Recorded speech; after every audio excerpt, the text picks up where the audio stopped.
अस्सलामुअलैकुम, good morning. कैसे हैं आप सब लोग? ठीक ठाक हैं, मज़े में हैं। अच्छा जनाब, क्या होता है कि जब सुबह का आगाज़ करना चाहिए ना, तो दुआओं के साथ करना चाहिए। जब सुबह का आगाज़ करना चाहिए ना, तो अच्छी नीयतों के साथ करना चाहिए, मुस्कुरा कर करना चाहिए और उस दिन को वेलकम करना चाहिए कि अल्लाह ताला ने आज हमें ये दिन दिया है, तो इस पूरे दिन में हम नेकियां करेंगे, दुआएं करेंगे और अच्छी बातें करेंगे, एक दूसरे की मदद करेंगे और एक दूसरे का साथ देंगे। अच्छा, जब ये बात होती है ना कि एक दूसरे का साथ देना है, एक दूसरे की मदद करनी है, तो फिर उसके बाद ना बिल्कुल बेगर्ज़ होकर करनी है। यानी अगर किसी की मदद करनी है, किसी का सहारा बनना है, किसी को हिम्मत दिलानी है, किसी के साथ कोई बैठ के बात करनी है, किसी का दुख शेयर करना है, तो इस तरह से करना है कि उसमें कोई गर्ज़ शामिल ना हो। वो खालिस उसकी मदद करने के लिए किया जाए, तब अल्लाह ताला आपकी नेकियां जो हैं वो कबूल करते हैं। आगे बढ़ते हैं और आज जो दिन का आगाज़ है ना, वो मैं इस दुआ के साथ भी करूँगी कि हम देखते हैं कि कितने ज़्यादा ट्रैफ़िक हादसात होते हैं। कल भी बहुत सारे हादसात हुए शहर कायद में और बहुत सारी ऐसी चीज़ें होती हैं जो नागहानी आफ़तें और मुसीबतें जो हैं वो आ जाती हैं। तो अल्लाह ताला हम सबको नागहानी आफ़तों, मुसीबतों, परेशानियों से दूर रखे और इसके लिए आप सदका भी देते रहें। अच्छा, अब क्या होता है कि जब आप सदका देते ना, तो सदका आपकी बलाओं को टालता है और ये जो सदका होता है ये एक ऐसी चीज़ है जो कि अल्लाह ताला को के गुस्से को ठंडा करता है और आपके जो जितने भी आपके मामलात होते हैं जो ख़राब हो रहे होते हैं ना, उनको ठीक करता है। अच्छा, इसके अलावा लोगों के साथ नेकियां करना, आपके पास पैसे नहीं है तो आप इसके अलावा लोगों के साथ जो है वो बातचीत करके भी नेकी कर सकते हैं, उनका दुख बांट के भी नेकी कर सकते हैं। अब जिस ख़बर का या अब जिस वाक़ये का मैं ज़िक्र करने जा रही हूँ, ये वाक़या हुआ था बैक इन 2023 में। ये जून में वाक़या पेश आया था और मैंने जब इस वाक़ये को सोशल मीडिया पर देखा और मैंने देखा कि बहुत सारे लोग वहाँ पर कमेंट कर रहे थे और सडन ये वाक़या जो है वो मंज़र आम पर आया, तो मैंने सोचा कि ये वाक़या लोगों के साथ में ज़रूर शेयर करना चाहिए। ये पाकिस्तान का वाक़या नहीं है, लेकिन एक ऐसा दिल दहला देने वाला वाक़या था जिसने वाक़ई मुझे हैरान कर दिया और रुला भी दिया। और दुनिया की कोई भी माँ हो, दुनिया की कोई भी माँ हो, कोई भी माँ ऐसा नहीं सोच सकती, ऐसा नहीं कर सकती। ये वाक़या है एक 16 महीने की बच्ची का, जो कि ओहायो में अपनी वालदा के साथ रहती थी और इसकी जो वालदा थी इससे पहले भी इसको इस तरह से अकेला छोड़ के चली जाती थी, लेकिन थोड़ी देर के लिए या some kind of pack and play के अंदर जो है वो उसको छोड़ के चले जाती थी। और ये इस तरह का महफूज जो है वो इक्विपमेंट होता है कि उसमें जो आपका बच्चा है, बेबी है, वो बड़ा महफूज रहता है और वहाँ पर इस तरह का सॉफ्ट गद्दा होता है या खेलने की ऐसी चीज़ें होती हैं। लेकिन ये जो क्रिस्टल नामी खातून थी, इन्होंने क्या किया कि इनको समर वेकेशंस पर जाना था, पोर्टो रिको, इनको समर वेकेशंस पर जाना था घूमने के लिए। तो इन्होंने अपनी जो 16 माह की बेटी थी उसको उस घर में अकेले छोड़ा और अकेले छोड़ने के बाद वो ऑलमोस्ट 10 दिनों के लिए जो है वो चली गई छुट्टियों के ऊपर। और जब वो छुट्टियों पे गई और छुट्टियों से वापस आई तो उन्होंने 911 को, वो जो वहाँ पर होती है, उसको कंप्लेन की और बताया कि जी उनकी जो बेटी है, जो बच्ची है, वो मर चुकी है। बच्ची जिस हालत में पाई गई उसमें पानी की बड़ी कमी थी, उसके होंठ सूखे हुए थे और जब बाद में उसकी फुटेजेस आई तो लोग हैरान रह गए कि बच्ची जो है वो माँ को पुकार रही थी, रो रही थी और पूरी दुनिया के लिए वाक़या दिल दहला देने वाला था। अब सोशल मीडिया पर ये वाक़या तेज़ी से गर्दिश कर रहा है और इस वाक़े के हवाले से जो है वो कई लोग इस तरह से बात कर रहे हैं कि क्या कोई ऐसी माँ हो सकती है। तो उनके जो पड़ोसी थे उन्होंने कहा कि इससे पहले भी हम इनको मना करते थे कि आप इस बच्ची को ऐसे अकेले छोड़ के ना जाया करें। और जब वो वापस आई तो उसने कहा कि मैं ये सोच रही थी कि मैं जब वापस आऊँगी और मेरी बेटी ठीक होगी तो मैं सबको बताऊँगी कि देखिए जी उसने सर्वाइव किया, वो सर्वाइव कर गई। वो कैसे सर्वाइव कर जाती? उसके पास दूध नहीं था, फूड नहीं था, प्रोटेक्शन नहीं थी, उसको कोई पूछने वाला नहीं था। उसके जो पड़ोसी थे उन्होंने कहा कि कई दफ़ा हमने उसके रोने की आवाज़ें सुनी, लेकिन रोने की जो आवाज़ें थीं वो लोगों ने सुनी अनसुनी कर दी, क्योंकि लोग ये शायद एक्सपेक्ट ही नहीं कर सकते थे कि रात में उसकी माँ उसके साथ मौजूद नहीं होगी। तो ये दिल दहला देने वाला वाक़या जो था ये रोनुमा हुआ और जिसका मुझे बड़ा अफ़सोस था और पूरी दुनिया में ही जो है अफ़सोस का इज़हार किया गया। और मैंने सोचा कि ज़रूर आपके साथ में जो है ये वाक़या मुझे शेयर करना चाहिए, तो मैंने शेयर किया। तो ऐसा नहीं है कि ये वारदातें, ये क्राइम सिर्फ पाकिस्तान में ही होते हैं, पाकिस्तान से बाहर भी जो है वो बहुत सारे ऐसे क्राइम्स होते हैं जो कि रिपोर्ट नहीं होते, इंटरनेशनल ऐसे क्राइम्स होते हैं जो कि रिपोर्ट नहीं होते। अच्छा, आगे बढ़ते हैं और अब कुछ बात करते हैं उन लोगों के हवाले से जिनको जनाब बहुत ज़्यादा प्रॉब्लम होती है और वो ये कहते हैं कि जी गर्मियाँ आती हैं और हमें यूटीआई ट्रैक इन्फेक्शन शुरू हो जाता है। तो ये जो यूटीआई ट्रैक इन्फेक्शन है ना, जब ये शुरू हो जाता है तो इसकी कई वजूहात होती हैं। ये क्यों होता है? ये बहुत ज़्यादा जागने की वजह से होता है, ये हार्मोनल इम्बैलेंस की वजह से होता है, ये आपकी जो मुतवाज़न डाइट नहीं होती उसकी वजह से होता है, ये हाइजीन की जो कमी है, जो पुअर हाइजीन है, उस वजह से यूरिन इन्फेक्शन होता है। अगर आप साफ़ पानी नहीं पी रहे हैं, यस, अगर आप साफ़ पानी नहीं पी रहे हैं तो आपको ये यूरिन इन्फेक्शन जो है वो होगा।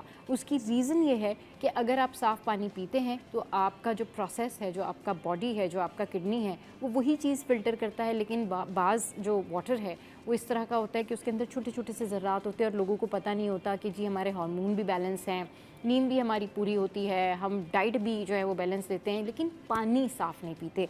तो पानी साफ़ पिएं। और जिन लोगों को ये इन्फेक्शन हो जाए वो उनको यही है कि वो सबसे पहले जाके डॉक्टर को दिखाएं और डॉक्टर को दिखाने के बाद फिर वो ये कर सकते हैं कि वो पानी का ज़्यादा से ज़्यादा इस्तेमाल करें। हाई प्रोटीन डाइट जो होती हैं, जो रिच प्रोटीन होती हैं, वो बिल्कुल ना लें उस टाइम पर जब उनको फ़ील हो रहा हो कि जी उनको जो है वो यूरिन इन्फेक्शन है। एंड दैट ऑल्सो कि आप लोगों ने अपनी सेहत का बहुत ख्याल रखना है। नींद की कमी जो है ना वो बहुत सारे प्रॉब्लम्स को जनरेट करती है। अच्छा, अब कुछ बात करते हैं, आगे बढ़ते हैं और कुछ बात करते हैं जी कि माइग्रेन मुझ समेत बहुत सारे लोगों को होता है। और ये जो बहुत सारे लोगों को माइग्रेन हो रहा होता है, ये क्यों होता है?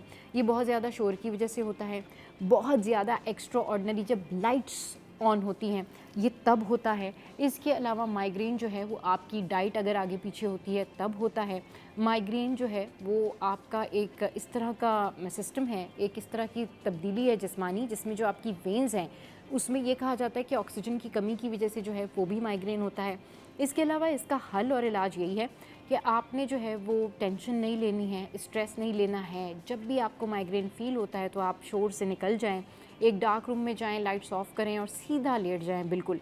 लेकिन इससे बचने के लिए आपने क्या करना है? इससे बचने के लिए आपने वॉक करनी है, इससे बचने के लिए आपने ज़्यादा पानी पीना है, अच्छी डाइट करनी है और कम से कम 15 से 20 मिनट तक आपने वॉक करनी है। रोज़ाना आपने शावर लेना है और इसके अलावा आपने जो आपका ऑक्सीजन लेवल है वो ज़रूर चेक करना है। और इसके अलावा अगर आपको कोई और इश्यूज़ हैं बॉडी में तो वो ज़रूर देखें कि आप एनीमिक तो नहीं है या फिर आपको ब्रीदिंग इश्यूज़ तो नहीं है। तो फिर आपने जो है इस तरह से माइग्रेन अपना ठीक करना है, ये प्रिवेंशन आपने करनी है, क्योंकि स्ट्रेस और हार्मोनल इम्बैलेंस के बायस भी माइग्रेन होता है। लेकिन पर्सनली जो मेरा एक्सपीरियंस है वो यही है कि माइग्रेन आपको होता है बहुत ज़्यादा ऑक्सीजन की कमी की वजह से, जब आप वॉक नहीं करते तब, और फिर जो आपका जो एक गैस होता है वो भी बना हुआ होता है, उसकी वजह से भी आपको माइग्रेन होता है। तो आपने फ़िट एंड फाइन रहने के लिए जो है वो करना है वॉक, पीना है ढेर सारा पानी और रहना है आपने खुश। अच्छा जी, आगे बढ़ते हैं और आपको बताते हैं कि सिंध सरकार ने 9 और 10 मुहर्रमुल हराम को आम तातील का ऐलान कर दिया है और 6 जुलाई को तमाम तर सरकारी और नीम सरकारी इदारे जो हैं वो बंद रहेंगे। बल्दियाती काउंसिल और बाख्तियार अथॉरिटीज़ में भी आम तातील होगी, जबकि महकम सर्विसेज, जर्नल एडमिनिस्ट्रेशन और कोऑर्डिनेशन ने नोटिफिकेशन जारी कर दिया है। तो सिंध सरकार ने 9 और 10 मुहर्रमुल हराम को आम तातील का ऐलान कर दिया है और 6 जुलाई को तमाम तर सरकारी और नीम सरकारी जो हैं दफातर वहाँ पर जो है इदारे बंद रहेंगे। अच्छा जी, आगे बढ़ते हैं और एक और ख़बर आपके साथ में शेयर करते हैं। जो लोग बड़े शौकीन हैं मछली के शिकार के, बड़े शौकीन हैं झींगे के शिकार के, तो उनके लिए जो है ये एक बड़ी अच्छी खबर है। और ख़बर ये है कि भाई सिंध में मछली और झींगे के शिकार पर 1 माह तक जो पाबंदी थी अब वो ख़त्म कर दी गई है। महकमा मवेशी माहीगिरी ने फ़ैसला कलअदम करार दे दिया। महकमा मवेशी माहीगिरी ने मॉडिफिकेशन के बजाय नया नोटिफिकेशन जो है वो जारी किया है। आज से 31 जुलाई तक, यानी कि अब से लेकर 31 जुलाई तक जो पाबंदी है वो ख़त्म कर दी गई है। सिंध फिशरीज़ ऑर्डिनेंस 1980 के सेक्शन 4 के तहत पाबंदी ख़त्म कर दी गई है। आज से यानी कि अब, यानी कल से इसका इतलाक़ होना शुरू हुआ है ना, तो अब से लेकर 31 जुलाई तक मछली और झींगे के शिकार पर कोई पाबंदी आयद नहीं होगी। इस हवाले से बाकायदा जो है वो नोटिफिकेशन जारी कर दिया गया है।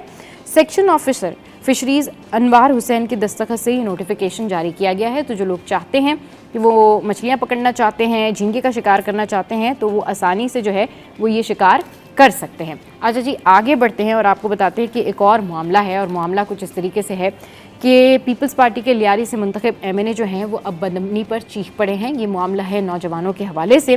कोरंगी पुलिस के मुबैना मुकाबले में 3 अफराद के कत्ल होने का ये मामला है, जिस पर जो नबील गबूल हैं उन्होंने मीडिया से गुफ्तगू की है। उन्होंने क्या कहा है आपको पहले सुनवाते हैं। तो हमारे 3 गबूल नौजवान थे और उनको जो है बाकायदा पुलिस ने इनकाउंटर करके SHO शरीफाबाद ने ये काम किया है।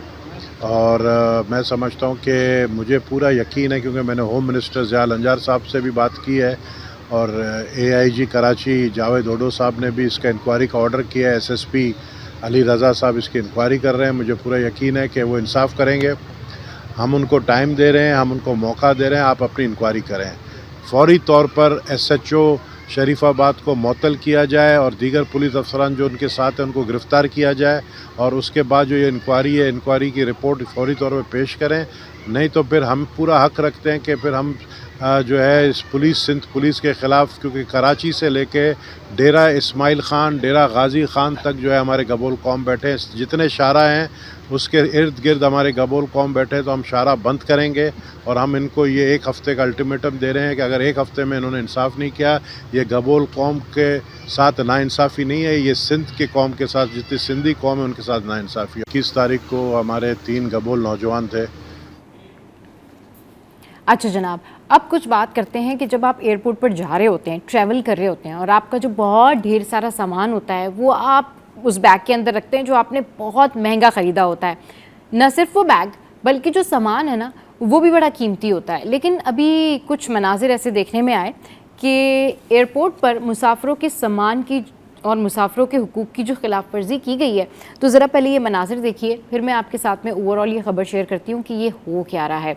तो ये कराची एयरपोर्ट पर जो है ये मामला हुआ। कराची एयरपोर्ट पर परवाज़ से आए मुसाफिरों के बैग्स फेंकने का ये मामला है, और आप देख सकते हैं फुटेज में कि कराची एयरपोर्ट पर पैसेंजर्स हुकूक की खुली खिलाफ वर्जी की जा रही है। पेशावर से कराची आने वाली परवाज़ के मुसाफिरों की ट्रॉली में सामान फेंकने की वीडियो सामने आ गई है। इस फुटेज में वाज़े तौर पर देखा जा सकता है कि किस तरह मुसाफिरों के बैग्स को लोडर जो है वो ट्रॉली में फेंक रहा है। अब इसमें किसी का कीमती सामान भी होगा, किसी की ज्वेलरी भी हो सकती है, कोई भी ऐसी चीज़ हो सकती है जो कि टूट सकती है, ख़राब हो सकती है। अच्छा, ये वाक़या पेशावर से कराची पहुँचने वाली फ़्लाई जना की परवाज़ 866 में हुआ है। ये परवाज़ जो है पीर 30 जून की शाम 4 बजे पेशावर से कराची पहुंची थी। अच्छा जी, परवाज़ के मुसाफिर ने अमले की तरफ से बेदिली से बैग्स फेंकने की जो वीडियो है वो फिर रिकॉर्ड की। वीडियो में देखा जा सकता है कि किस तरह मुसाफिरों का सामान अमले का अरकान ट्रॉली में फेंक रहा है। मतलब कोई खौफ ही नहीं है इनको यहाँ पर, बस सामान आया फेंकें, किसी का कोई भी सामान है, लेकिन कोई फ़िक्र कोई परवाह नहीं। एयरलाइन मुसाफिरों से टिकट पर हज़ारों रुपए लेती हैं, लेकिन सामान की हिफाजत ना होना बिल्कुल अफसोसनाक है। मुसाफिरों की एयरपोर्ट इंतज़ामिया से सख्त कार्रवाई की जो अपील है अब वो सामने आई है, और मुसाफिरों ने DG पाकिस्तान एयरपोर्ट अथॉरिटी और सिविल एविएशन से नोटिस लेने की अपील की है। हवाई सफ़र के मुसाफिरों के हुकूक के पेश नज़र उनके सामने मुकम्मल हिफाजत करना एयरलाइन की जो है वो जिम्मेदारी है, लेकिन ऐसा देखने में नहीं आया है। अच्छा जी, अब कुछ बात कर लेते हैं। ये पेट्रोल महंगा होता है ना, तो सब चीज़ें महंगी होना शुरू हो जाती हैं। अब ये मामला है गुड्स ट्रांसपोर्टर्स का किरायों में 5% इजाफे का जो ऐलान है वो सामने आया है। ज़रा सुनिए कि इनके ही एक मेंबर जो हैं वो क्या कह रहे हैं। जो रात के अंधेरे में आवाम पर पेट्रोल बम गिराया गया, मैं उसकी सख्त अल्फाज में मजम्मत करता हूँ, बल्कि पूरी हमारी ट्रांसपोर्ट बरादरी जो है इस फैसले की शदीद अल्फाज में मजम्मत करती है, बल्कि हुकूमत के इस फैसले को हम मुस्तरद करते हैं और साथ में 5% किराया बढ़ाने का ऐलान करते हैं। हुकूमत हमें मजबूर कर रही है कि हम अपना काम कारोबार बंद करके मुल्क की स्ट्राइक की तरफ चले जाएं। कभी टूल टैक्स के अंदर इजाफा कर देते हैं, अभी विद होल्डिंग टैक्स जो है 4% से 6% कर दिया गया, और पंजाब के अंदर जो है गन पॉइंट पे हमारा माल लूटा जा रहा है, सिंध के अंदर गाड़ियों को जलाया जा रहा है, बलूचिस्तान के अंदर जो है गाड़ियों को जलाया जा रहा है। अमन अमान की जो सूरत हाल है वो भी सबके सामने है। तो बार बार हम रिक्वेस्ट कर रहे हैं हुकूमत से कि इस तरह के फैसलों पर नजरसानी करे। आज हमने तमाम अपने ट्रांसपोर्ट एसोसिएशन की, पंजाब की जो एसोसिएशन हैं, KP के एसोसिएशन हैं, बलूचिस्तान की हैं, सिंध की हैं, हमने उनसे रब्ता किया है, हमारी उनसे मुशावरत चल रही है। अगले 1-2 दिन में हम कोई बड़ा ऐलान करेंगे अगर हुकूमत अपने फैसले पर नजरसानी ना की। हुकूमत अच्छा जी, अब कुछ बात कर लेते हैं बढ़ते हुए ट्रैफिक की। आपने बात तो सुन ली मलिक शहजाद अवान साहब की, जो कि कह रहे हैं हमने 5% किराए में इजाफा कर दिया। अब जो ट्रैफिक है उसके मामलात बड़े ख़राब हैं। गुज़िश्ता रोज़ भी हमने देखा कि पीक आवर्स में जो है ट्रैफिक बहुत ज़्यादा जैम है। आप लोग भी अगर आज आ रहे हैं, आज सुबह भी ट्रैफिक की यही सूरत हाल थी। तो ये जो पीक आवर्स हैं इसमें दर्जनों मुकामात पर ट्रैफिक का जो दबाव है वो मौजूद है। आई चंद्रीगढ़ रोड फिर खलीलुज़्ज़मा रोड पर ट्रैफिक की जो रवानी है वो सुस्त रवि का शिकार है। शारह फैसल और फिर एयरपोर्ट से स्टार गेट और मॉडल कॉलोनी पर भी जो है वो ट्रैफिक काफ़ी ज़्यादा मुतासर रहा गुज़िश्ता रोज़ भी। फिर ड्रिग रोड और जौहर मोड़ और राशिद मिनाज रोड जो है गुलशन चुरंगी पर भी ट्रैफिक की रवानी जो है वो सुस्त रवि का शिकार रही और बहुत ज़्यादा ट्रैफिक जो है वो जाम है। और बेशतर मुकामात पर ट्रैफिक पुलिस मौजूद है, लेकिन फिर भी हम देख रहे हैं कि वो कंट्रोल नहीं हो पा रहा है। इस दौरान ट्रैफिक को बहाल कराने की कोशिश भी की गई ट्रैफिक पुलिस की जानिब से, ट्रैफिक पुलिस हुकाम की जानिब से बार बार ये कहा भी गया है, लेकिन ऐसा कुछ हो नहीं पा रहा। अच्छा जी, आगे बढ़ते हैं और अब आपको बताते हैं कि हम बहुत सारी बात करते हैं इस बारे में कि भाई मंशियात के जो इस्तेमाल हैं, मंशियात की जो ख़रीदो फ़रोख्त है उसके ऊपर पाबंदी होनी चाहिए। लेकिन हम तो कराची में रहते हैं और ज़िला मलीर में तो ये मंशियात फ़रोख्त होगी। ज़रा देखिए कि ये मंशियात खुलेआम कैसे धड़ल्ले से फ़रोख्त हो रही है और बंदा कह क्या रहा है। हमें तो पता नहीं चलता ना कौन बेचता है कौन नहीं, हमें डर लगता है। कितने का अभी ले रहे? 100 का, 200 का, कितने का? क्या है, पाउडर है आइस है? आइस भी मिलते हैं, पाउडर भी मिलते हैं। कितने ग्राम कितने गए? ग्राम से शीशा कल 20 वाला 100 ग्राम, ग्राम पर 100। तो लड़का नया आया हुआ गांव से, अब हमें तो पता नहीं चलता ना कौन बेचता है कौन नहीं, हमें डर लगता है। कितने का अभी ले रहे? 100 का, 200 का, कितने का? क्या है, पाउडर है आइस है? आइस भी मिलते हैं, पाउडर भी मिलते हैं। कितने ग्राम कितने गए? ग्राम से शीशा कल 20 वाला 100 ग्राम, ग्राम पर 100। बच्चे का हमारा नया नया लगा तंग कर रहा है यार। निम भाई वो बोलते ग्राम नहीं है, बोलते 200 तक मिल जाएगा। अभी बंदा जो बैठा था ना वो ग्राम देता था, अभी थोड़ा टाइम पहले उठ गया। और आप लोगों को देखकर फिर नशे किधर फिर तो लड़का नया आया हुआ गांव से, अब हमें तो पता नहीं चलता ना कौन बेचता है कौन नहीं, हमें डर लगता है। चलिए जी, कुछ मौसम की सूरत हाल आपके साथ में शेयर करते हैं कि मौसम की क्या सूरत हाल है। तो शहर कायद में गर्मी की शिद्दत में जो है वो कमी हो गई है, मतलब जुज़वी तौर पर अबर आलूद है और शहर कायद में आज रात बूंदाबांदी का भी इम्कान है। यस, ये है बड़ी खबर जनाब कि शहर कायद में आज रात बूंदाबांदी का इम्कान है। तो कराची वालों कमर कस लो, बस बारिश होने को है। जो 2-4 दिन पहले हम इंजॉय कर रहे थे वो जो है मज़े वापस आने वाले हैं, लेकिन एहतियात के साथ। अच्छा जी, शहर का जो मौजूदा दर्जा हरारत है वो 31 डिग्री सेंटीग्रेड है। उसके बाद ज़्यादा से ज़्यादा दर्जा हरारत 33 से 35 डिग्री रहने का इम्कान है। कम से कम दर्जा हरारत जो है वो 28 डिग्री तक रहने का इम्कान है, जबकि हवा में नमी का तनासुब 70% है। और अब जानते हैं और बढ़ते हैं और आपको बताते हैं कि आज दिन भर जो है वो मौसम कैसा रहेगा, मौसम की सूरत हाल कैसी रहेगी। 11 बजे मौसम की क्या सूरत हाल रहेगी, 12 बजे मौसम की क्या सूरत हाल रहेगी और साथ साथ 1 बजे मौसम की क्या सूरत हाल रहेगी। So here we go now. अब आपको बताते हैं कि आज दिन भर मौसम कैसा रहेगा। 11 बजे है जी 34 सेंटीग्रेड, 12 बजे है 34 सेंटीग्रेड, फिर 1 बजे है 34 सेंटीग्रेड, 2 बजे भी 34 सेंटीग्रेड। वाह, क्या सिमिलैरिटीज चल रही है, व्हाट इक्वालिटी इन वेदर। तो ये तो जी मौसम का हाल जो मैंने आपके साथ में शेयर किया। अब आपके साथ में जल्दी से शेयर कर लेते हैं कि जी माल का हाल क्या है, करेंसी रेट्स क्या हैं। और करेंसी रेट्स आप लोग बहुत ज़्यादा पूछते हैं और करेंसी के बारे में आप लोग बहुत ज़्यादा बात करते हैं। तो करेंसी जो है क्या है उसके रेट्स आपके साथ में शेयर करते हैं। So we have currency rates. Australian dollar जो है वो 190 पर है, कैनेडियन डॉलर जो है वो 212 पर है, इसके अलावा यूरो जो है वो 335 and we have Kuwaiti dinar 931 पर। And now what we have next.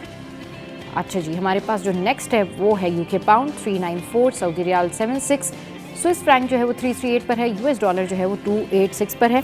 अब आगे बढ़ते हैं और जल्दी से आपको बता देते कि आपने ग्रॉसरी तो करने जाना होगा और ग्रॉसरी में आपने दालें ख़रीदनी होंगी या फिर आपने जाके वही महंगी दालें ख़रीदनी होंगी, लेकिन जो स्टैटिक प्राइजेज़ हैं वो कुछ इस तरीके से हैं दालों के। तो जो माश की दाल है उसके जो प्राइस हैं वो आपके साथ में मैं शेयर कर देती हूँ। वो हैं जी 385 पर। उसके बाद जो मूंग की दाल है वो 380 पर है, मसूर की दाल जो है वो 260 पर है, दाल चना जो है वो हमारे पास है जी 280 पर। फिर उसके बाद जो काबली चना है वो है 350 पर। अच्छा, अब आगे बढ़ते हैं और आपको बताते हैं कि जिस तरीके से बहुत सारी चीज़ें महंगी हो रही हैं ना, और बहुत सारी चीज़ें महंगी होती जा रही हैं, उसी तरीके से चीनी जो है उसके प्राइस भी हाई हो गए हैं और चीनी की कीमतों को भी जो है वो पर लग गए हैं। अब शहरी परेशान हैं, जाएँ तो जाएँ कहाँ। वैसे हर बात में हम यही सोचते जाए तो जाए कहाँ, लेकिन जाना कहाँ है, रहना तो यहीं है। तो चीनी की जो प्राइसेस हैं वो इस तरह से हैं कि चीनी की कीमतों में हो गया है इजाफा, और एक हफ्ते में जो है वो चीनी होल सेल में फ़ी किलो 2 रुपये महंगी हो गई है। होल सेल में चीनी 173 रुपये किलो से बढ़ के 175 रुपये किलो पर पहुंच गई है, जबकि रिटेल में चीनी एक हफ्ते के दौरान 5 रुपये से 10 रुपये किलो महंगी हो गई है। रिटेल में चीनी 185 रुपये किलो से 190 रुपये किलो तक दस्तयाब होने लगी है, और चीनी महंगी होने की वजह से जो तलब है और रसद है उसमें जो है बहुत ज़्यादा फ़र्क आ गया है। तो जनाब ये मैंने आपके साथ में शेयर की चीनी की प्राइस। अब आगे बढ़ते हैं और आपको बताते हैं कि जी आज जो अहम हेयरिंग्स हैं, यानी आज जो अहम समातें हैं सिंध हाई कोर्ट में, वो क्या है। क्योंकि सिंध हाई कोर्ट में जो है रोज़ाना जो हेयरिंग्स होती हैं उससे पता चलता है कि हमारे शहर में जितने भी मेन इस तरह के हेयरिंग्स हैं वो कब कब हो रही हैं और उनके ऊपर क्या जो है वो फॉलो अप है, क्या गो थ्रू है और किस तरह से उनके ऊपर इम्प्लीमेंट हो रहा है। तो सिंध हाई कोर्ट में अहम केसेस की जो समात है वो होगी, और ये समातें जो हैं किस तरह शेड्यूल हैं, किस तरह प्लान की गई हैं, ये मैं आपके साथ में शेयर करती हूँ। आइनी और रेगुलर बेंच के रूबरू मुख्तलिफ केसेस की जो है वो समात होगी। लापता अफराद, गैर कानूनी तामीरात, दरख्वास्त ज़मानत पर समात होगी। इनकम टैक्स और सिंध टैक्स से मुतालिक दरख्वास्त पर समात होगी। जस्टिस मोहम्मद फैसल कमाल की सरबराही में 2 रुकनी बेंच दरखास्तों पर समात करेंगे। मंशियात केसेस में मुल्जिमान की दरख्वास्त ज़मानत पर समात होगी। जस्टिस जुल्फ़िकार अली सांगी की सरबराही में 2 रुकनी बेंच दरखास्तों पर जो है वो समात करेगा। अच्छा जनाब, ये मैंने आपके साथ में शेयर किया। अब एक और ख़बर जो कि अच्छी खबर है, बड़ी खबर है, जो कि मैं आपके साथ में शेयर करती हूँ कि जी सिटी 21 हमेशा हाईलाइट करता है आपके इश्यूज़ को। सिटी 21 हमेशा बताता है कि भाई कहाँ पर, किस हॉस्पिटल में, किस जगह पर, किस स्पॉट पर लोगों के साथ नाइंसाफ़ी हो रही है, किस स्पॉट पर जो है वो जस्टिस होना चाहिए, सफाई होनी चाहिए। तो ये सिटी 21 की खबर का जो असर है वो हुआ है, जिसके ऊपर एक्शन लिया गया है, एंड इट्स अबाउट अब्बासी शहीद हॉस्पिटल। जी हाँ, सिटी 21 ने खबर नशर की और सिटी 21 ने वहाँ पर बताया कि वहाँ पर इस तरीके से जो है वो मामलात हैं सारे, और अस्पताल की इमरजेंसी के सामने मोटरसाइकिल पार्किंग और इंक्रोचमेंट जो है वो हटा दी गई। सिटी 21 न्यूज़ ने इंक्रोचमेंट और पार्किंग की वजह से मरीज़ों की मुश्किलात की खबर नशर की थी। इस वजह से मरीज़ों को बहुत सारी मुश्किलात पेश आ रही थी। अस्पताल के डायरेक्टर डॉक्टर फैसल समदानी का फौरी एक्शन जो है वो सामने आया और इमरजेंसी के सामने साफ माहौल देखकर मरीज़, तीमारदार और अमले ने जो है वो खुशी का इजहार किया है। तो जनाब ये जो है वो ख़बर थी जो कि मैंने आपके साथ में शेयर की।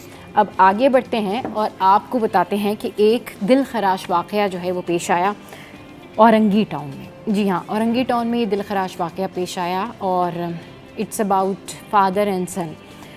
औरंगी टाउन राजा तनवीर कॉलोनी में कत्ल की दिल दहला देने वाली वारदात हुई, और ये वारदात एक ही घर में हुई।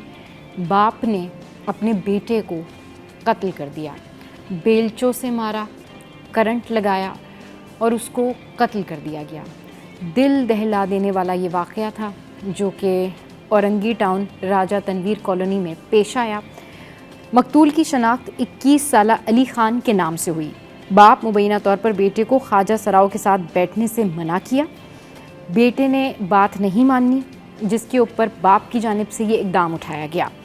पहले बिजली का करंट लगाया, बाद में बेलचे के पै दर पे वार करके अपने बेटे को मौत के घाट उतार दिया। मुलजिम की शनाख्त अब्दुल गफ्फार ख़ान के नाम से हुई। लाश को अब्बासी शहीद अस्पताल मुंतकिल कर दिया गया। मुलजिम को आला कत्ल समेत गिरफ़्तार कर लिया है और इस हवाले से मज़ीद तफ्तीश जो है वो की जा रही है।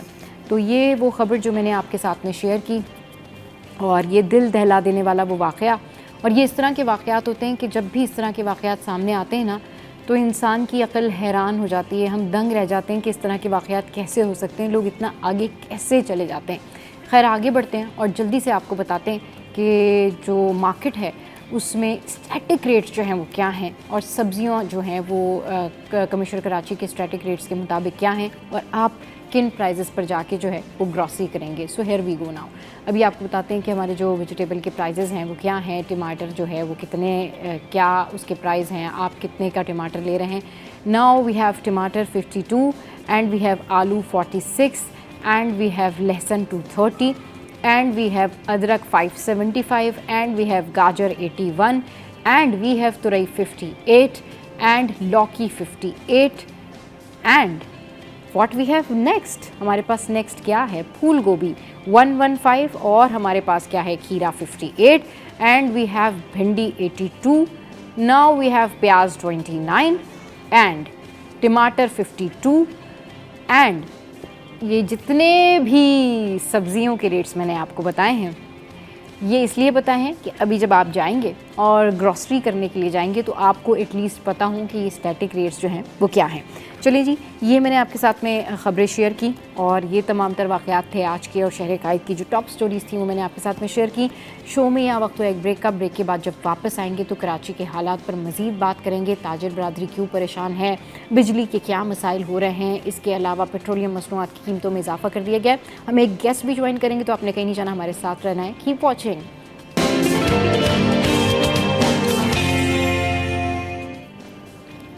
Welcome back. न्यूज़ सेशन में खुशामदीद। और हमारे यहाँ जो टैक्सेस बढ़ रहे हैं, जिस तरीके से लोग एहतजाज कर रहे हैं, ताजिर बरादरी वोकल होकर इस पर बात कर रही है। बिजली सार्फिन के लिए बुरी खबर सामने आई है, पेट्रोलियम मसनूआत की कीमतों में जो है वो इजाफा कर दिया गया है। क्या कुछ हो रहा है, और इस सारी सूरत हाल में गरीब आवाम जो है वो भी पिस रहे हैं, इसके अलावा जो ताजिर बरादरी है वो एहतजाज कर रही है। इस सारी सूरत हाल पर बात करने के लिए आज हमें ज्वाइन किया है chairman Pakistan China business council FPCCI, bilateral trade issues with China से ताल्लुक़ रखते हैं शब्बीर मिंशा साहब, और उनके साथ मौजूद हैं हमारे ब्यूरो चीफ कराची अशरफ भाई। अस्सलाम वालेकुम, वेलकम टू द शो। कैसे हैं आप लोग? ठीक ठाक हैं सर? बहुत शुक्रिया शो पे आने के लिए। सर, इश्यूज़ तो इतने हैं कि अगर वो कैलकुलेट करके भी बताया जाए ना तो कैलकुलेशन ख़त्म हो जाए, लेकिन इश्यूज़ ख़त्म नहीं होंगे। लेकिन mainly we will talk about today petroleum मसनूआत जिसकी कीमतों में इजाफा कर दिया है, और फिर ये जो टैक्स जो हैं ये बढ़ाए जा रहे हैं। आपका क्या स्टांस है इसके ऊपर, और अब क्या सूरत हाल है करंट?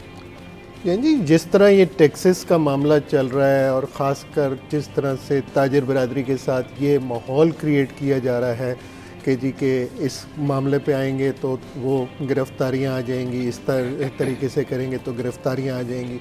और अभी हम लोग बैक स्टेज यही बात कर रहे थे कि इतनी ज़्यादा कंप्लाइंसेस कर दी गई हैं, और कंप्लाइंसेस को वो काम जो हमारे डिपार्टमेंट ने करने हैं उसके विद होल्डिंग्स के लिए ताजिर बरादरी को इंगेज कर दिया गया है। और स्टडी बताती है कि 560 घंटे सालाना एक कंपनी को सिर्फ कंप्लाइंसेस पूरी करने के लिए उस पर स्पेंड करने। 560 घंटे का मतलब है तकरीबन 71 दिन।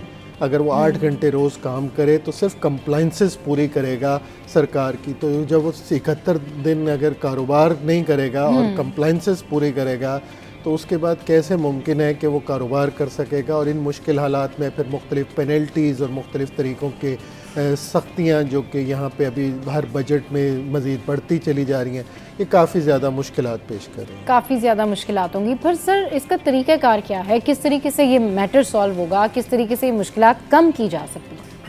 ये भी बहुत सीरियस इशू है, बिकॉज़ कंप्लेंट्स तो सभी करते हैं, और एक्चुअल बेहतर चीज़ तो ये है कि सोल्यूशन बेस्ड बात होनी चाहिए।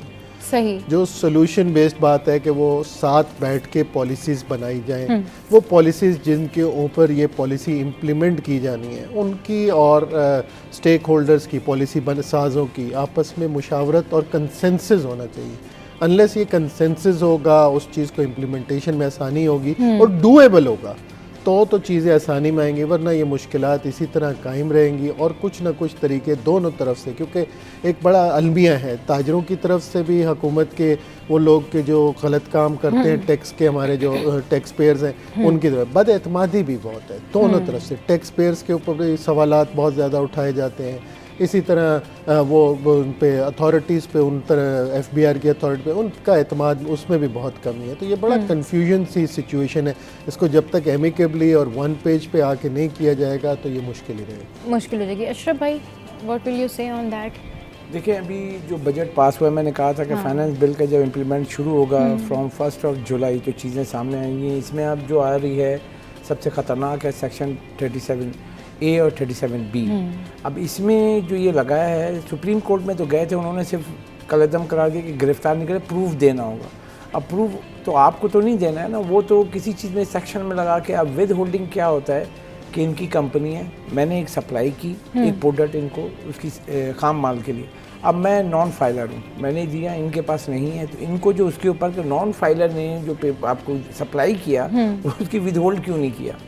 अब विद होल्डिंग होती है कि उसका टैक्स अगर इन्होंने नहीं किया तो इनके पास कंप्लाइन आ गई, या तो आप भरो जुर्माना करो। अब उनके पास आ गया पावर के ये प्रूफ दे के कि इन्होंने सप्लाई चेन ली और अब इन्होंने नहीं किया। अब आप एक बिजनेसमैन जो कमा के दे रहा है, आप उसके ऊपर हाथ कैसे डाल सकते हैं? दुनिया में कहीं भी नहीं है। और जैसे कि शब्बीर साहब ने कहा कि सबसे कंसर्न है कि आप 560 घंटे साल के आप लगा रहे हो कि FBI को समझाना है। तो सेल्फ एमनेस्टी मतलब जिसे बोलते हैं कि आप खुद से अपनी असासे जो बताते हैं, तो आपकी सेल्फ जो डाटा अपलोड होता है, मेरा कारोबार है, मुझे पता है ना, तो मैं दे रहा हूँ, आप उसका बैंक से तमाम डाटा चेक कर लें। लेकिन हो ये रहा है कि वो ये कह रहे हैं कि इनके अफसरान हैं, उसको ला रहे हैं, वो आके घर आपके ऑफिस में आएगा, वो चेक करेगा, मतलब ये काम नहीं करें, वो आके सर पे बैठा रहेगा, उसको सब पता है। अगर उसको सब पता है तो आप फैक्ट्रियाँ चला लें।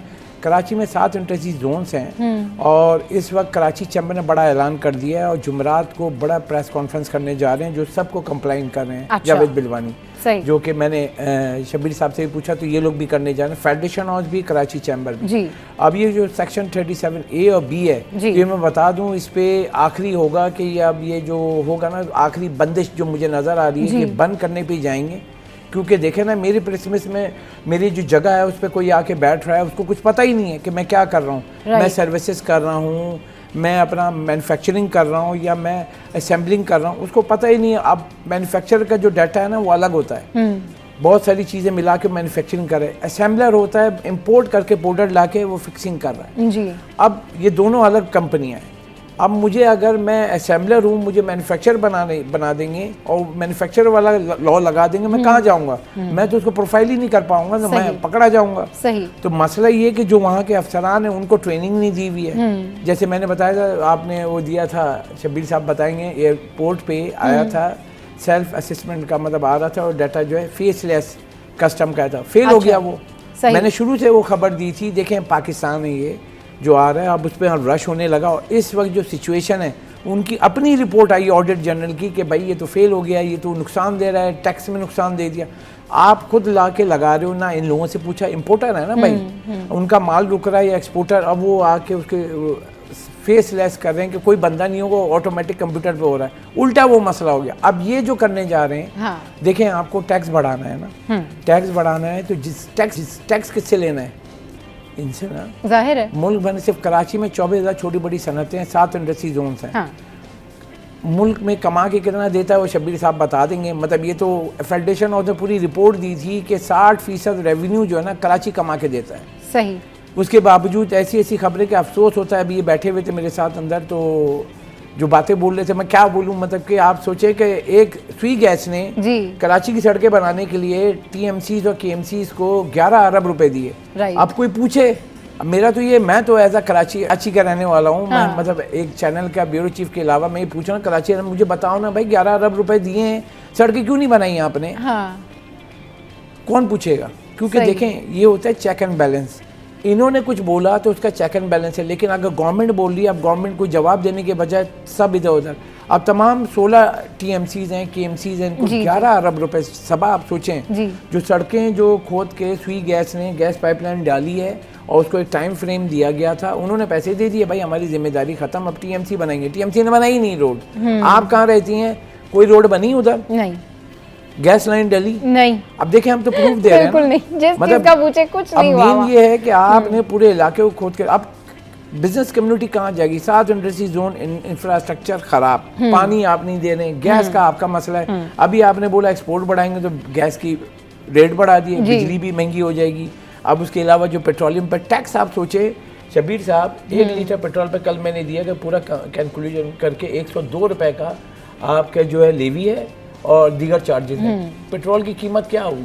102 रुपये आप ले रहे हैं। उसके बाद जो है डीजल पे हम जाएं तो 96 रुपीज़ पर लीटर जो उसके लेवी हैं और चार्जेस हैं। तो कहाँ जाएगी आवाम भाई? आप आवाम से कितना, ये इनडायरेक्ट टैक्सेस को जितना एक्सक्यूज करो, उसके बाद क्या होगा? आप ये जो चीज़ कर रहे हैं, स्मगलिंग का फ़रोग होगा। आप शब्बीर साहब से पूछें क्या मैं गलत कह रहा हूँ या सच कह रहा हूँ? सही सर, बिल्कुल। आप इसके फैक्ट्स के ऊपर मज़ीद बताएं कि क्या फैक्ट्स एंड फिगर्स हैं मज़ीद?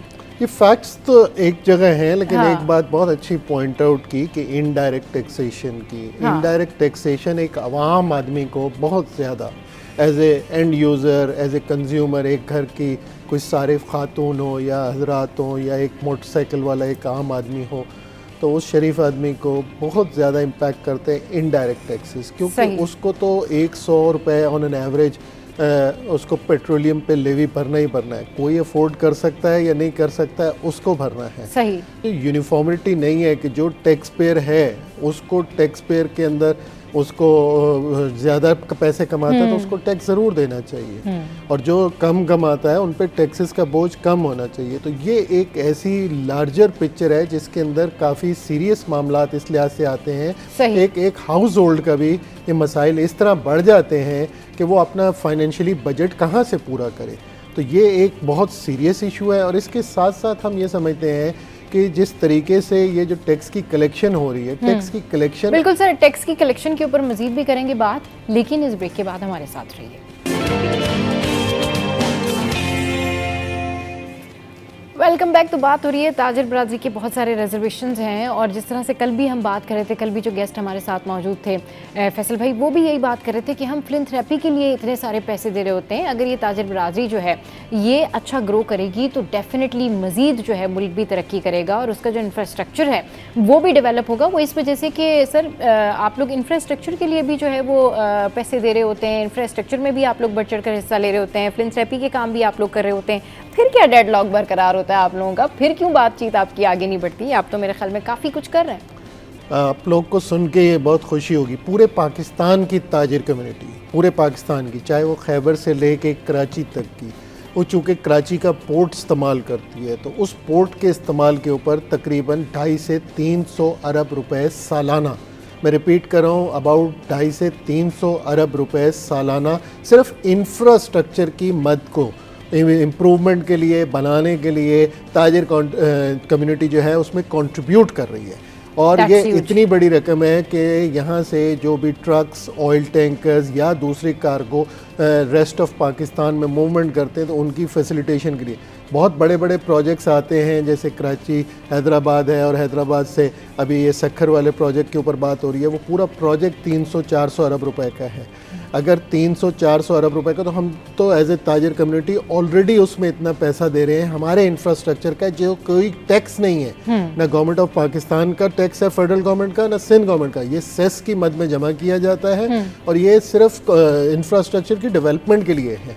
तो ये एक ऐसा तोहफा है जो पूरी ताजिर कम्युनिटी पूरे पाकिस्तान को हर साल दे रही है, और ये कोई पहला साल नहीं है, ना लास्ट ईयर नहीं है। तो एक तो ये इसमें इम्पोर्टेंट चीज़ है। दूसरी चीज़ हम ये समझते हैं कि ये जो टैक्सेस का जो सिस्टम है वो उसके अंदर टैक्स कमाने के बाद दिया जाना है ना जी, ये टैक्स पहले दिया जाना है और बाद में कमाई होना है। हमारे सिस्टम ही बिल्कुल मुख्तलिफ है। सही। हमारे यहाँ पहले माल आता नहीं है, फैक्ट्री लगानी है, इंफ्रास्ट्रक्चर लगाना है, उस पर पहले टैक्स दे दें, उस पर पहले सेल टैक्स है, और जो इनकम आज से 2 साल बाद उस इंडस्ट्री में होनी है उसका इनकम टैक्स भी आज ही दे दिया जाए। ये एक ऐसा चीज़ है, ऐसा निज़ाम है कि जो वाकई ही बहुत सारी मुश्किलात को सामने लाता है। तो ये ऐसी चीज़ें हैं जिनको एक सिस्टम और निज़ाम के तहत सही होना चाहिए, क्योंकि ये ताजिर बिरादरी बहुत सारी लेबर प्रोवाइड करती है, जैसे 7 इंडस्ट्रियल जोन का, जैसे पाकिस्तान भर के तमाम इंडस्ट्रियल जोन्स हैं, इंडस्ट्रीज़ हैं, फैक्ट्रीज़ हैं, उसके अंदर सारी एम्प्लॉयमेंट क्रिएट होती है, उसमें जो बेशुमार लोग इस वक्त वहाँ पे काम करते हैं, तो वो उसी सिलसिले का है और उसी चीज़ की सप्लाई चेन का हिस्सा है। सही कह रहे हैं। अच्छा सर, जिस तरीके से आप लोग बता रहे हैं कि आप लोग वॉलंटरली भी इंफ्रास्ट्रक्चर में इतना ज़्यादा जो है वो इन होते हैं और इतना हेल्प आउट करते हैं, फिलैंथ्रोपी के काम भी आप लोग कर रहे होते हैं, अभी जिस तरह से हमने डिस्कस किया, तो आपको क्या लगता है कि टैक्सेस की भरमार है, फिर उसके बाद जो है वो जिस तरह की FBI की जानिब से जो हरासमेंट का भी एक सिलसिला जारी है, अब क्या करने जा रही है ताजिर बरादरी? क्योंकि इससे पहले जितने भी लोगों से हमारी बात हुई है वो तो इसी तरह से लगता है कि कुछ वो एहतजाज के मूड में हैं या वो कुछ मज़ीद जो है वो प्लान कर रहे हैं। What next sir? एक बहुत सारी चीज़ है जो परसेप्शन पे मुनसर है। कि परसेप्शन ये है कि ताजिर टैक्स नहीं देता है, हुकूमत के हल्के ये समझते हैं, और जो ताजिर कम्युनिटी है जो टैक्स में है भी और जो नॉन फाइलर्स का जिनका जिक्र अशरफ साहब ने किया, जी जी। तो वो भी ये तासुर ये है कि अगर हम जाएंगे तो यहाँ पे बहुत ज़्यादा हमें मुश्किलात आएंगी, हमारी कंप्लाइंसेस आएंगी, हम हिरास होंगे, तो वो उस तरफ से, और जो टैक्सेस पे कर रहा है उसके साथ क्या रवैया। तो ये बहुत बड़ा एक बैलेंस है जो कि गवर्नमेंट को देखना चाहिए कि एफबीआर और टैक्स पेयर के दरमियान एतमाद बहाल हो। इस वक्त हालात ये हैं कि दोनों तरफ से एतमाद की फ़ज़ा में बहुत ज़्यादा जो है ना वो दूरियां हैं, बहुत ज़्यादा गैप है। और ये जो एक तरह का ब्रिज है ना, ये ब्रिज जो है इसको कंपोज होना चाहिए, टेबल टॉक होनी चाहिए, क्योंकि जो ताजिर बरादरी है, दूसरी तरफ एफबीआर है, यहाँ पर पता नहीं क्या कम्युनिकेशन कोई गैप है, या फिर एक दूसरे की बात नहीं समझ रहे हैं, या वो ताजिर बरादरी की बात नहीं समझ रहे हैं, या फिर ताजिर बरादरी जो है एफबीआर को नहीं समझ पा रही है। इसके लिए बैठ के बात करना बड़ा ज़रूरी है। शो में यह वक्त एक ब्रेक का, ब्रेक के बाद जब वापस आएंगे तो फिर ये जानने की कोशिश करेंगे कि आखिरकार बात क्यों नहीं होती। Stay with us. Welcome back. तो बात हो रही है ताजिर बरादरी की रिजर्वेशंस के हवाले से, टेबल टॉक क्यों नहीं होती, और अगर टेबल टॉक होती है तो उसमें फिर क्या डेडलॉक होता है। सर थोड़ा सा बताइएगा कि क्या डेडलॉक होता है जब टेबल टॉक होती है और आप अपने पॉइंटर्स बताते हैं उनको, आप अपनी तजावीज़ देते हैं उनको, तो कितनी तजावीज़ पर अमल होता है और कितनी स्किप हो जाती हैं और क्या वजूहात है। टेबल टॉक तो यकीनन होती है। टेबल टॉक तो एवरी नाउ एंड देन हमारा राब्ता एफबीआर के हुकाम के साथ है, सीनियर मैनेजमेंट के साथ है, और उनका भी हमारे साथ है। मगर अलमिया ये है कि कुछ उनकी लिमिटेशंस और कुछ उनके ये जो अप्रोच है उसमें फ़र्क है। एक लिमिटेशन के बारे में, जैसे बहुत सारी चीज़ें पॉलिसीज़ ड्रिवन है आईएमएफ के तहत, क्योंकि जो आईएमएफ ने कहा हुआ है उसी पॉलिसीज़ के तहत ही उसके एम्बेड से बाहर एफबीआर कुछ नहीं कर सकता है। राइट। और दूसरे एंड पे ये है कि कुछ चीज़ें चूँकि माइंडसेट है कि जी के एतमाद का फुकदान है दोनों तरफ से, तो वो उस चीज़ को समझने को या मानने को तैयार नहीं है जो ताजिर कम्युनिटी की तरफ से किया जाता है, या ताजिर कम्युनिटी भी इस चीज़ को कि जी की कंप्लाइंसेस में ऑलरेडी बहुत ज़्यादा इंगेज है, बहुत ज़्यादा परेशान है।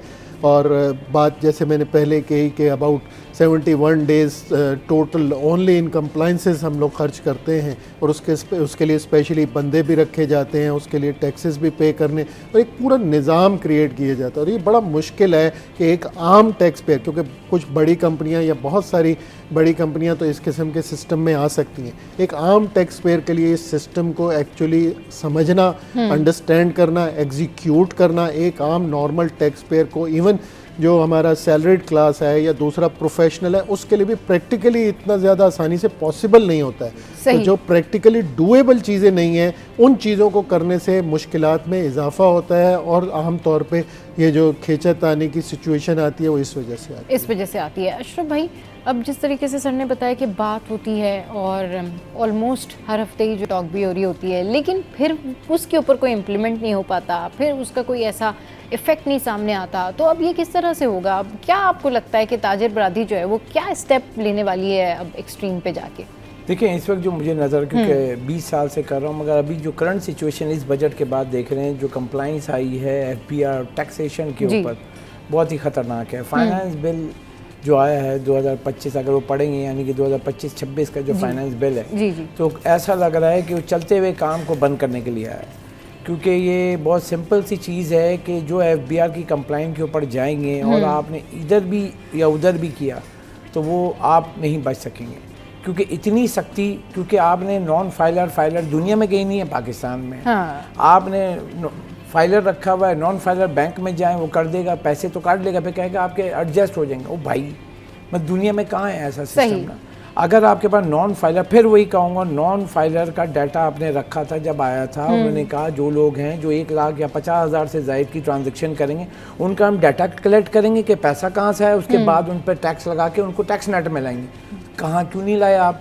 अब फिर वही नॉन फाइलर रखा हुआ है। फिर एट दी एंड यहाँ पे बिजली का जो कंसर्न दूंगा, जो वज़ीर-ए-आज़म ने रिलीफ दिया था, वो इनसे पूछना था, वो ख़त्म कर दिया। अब बिजली के रेट फिर वही चलेंगे, दावे मतलब कि वो फ़ोन पे याद होगा कि रोज़ किसी को भी फ़ोन करो तो बस एक ही आता था, मैंने सही। सस्ती कर दी बिजली। हाँ। तो अब वो बिजली भी सस्ती ख़त्म हो गई। बिजली सस्ती भी ख़त्म हो गई जी, टैक्सेस भी बढ़ गए हैं, मज़ीद बोझ भी जो है वो लाद दिए हैं, मतलब टैक्सेस बढ़ाए जा रहे हैं। लोग यही कहते हैं कि भाई हम जाएं तो जाएं कहाँ। साथ साथ ताजिर बरादरी की जो रिजर्वेशंस थे वो भी हमने आपके साथ में शेयर किए। शब्बीर मंशा साहब बहुत शुक्रिया, अब हमारे शो पर आए। अशरफ भाई हमारे शो पर आए। शो में यह वक्त है हेडलाइंस ब्रेक का। हेडलाइंस ब्रेक के बाद वापस आएंगे और फिर करेंगे ढेर सारी बातें। आपने कहीं नहीं जाना, हमारे साथ रहना है। Keep watching City at 10।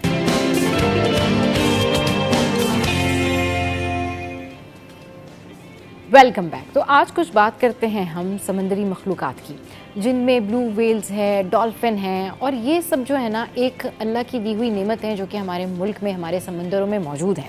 और ये वेल और डॉल्फिन्स जो होती हैं ना, ये नेचुरल गिफ्ट होती हैं और ये बहुत सारे जगहों पर नहीं पाई जाती, लेकिन हम ब्लेस्ड हैं कि हमारे समंदरों में ये तमाम तर मछलियाँ जो हैं वो पाई जाती हैं।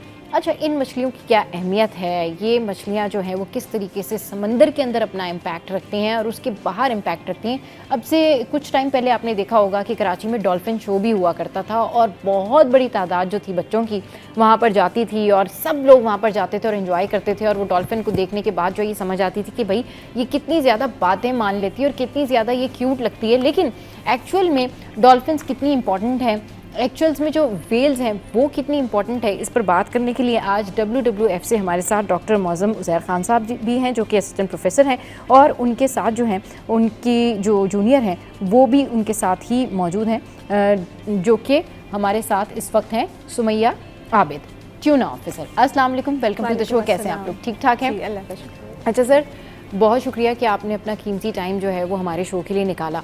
सबसे पहले तो ये बताएं कि ये डॉल्फिन्स और जो वेल्स हैं ये पाकिस्तान के समंदरों में होती हैं, पाई जाती हैं?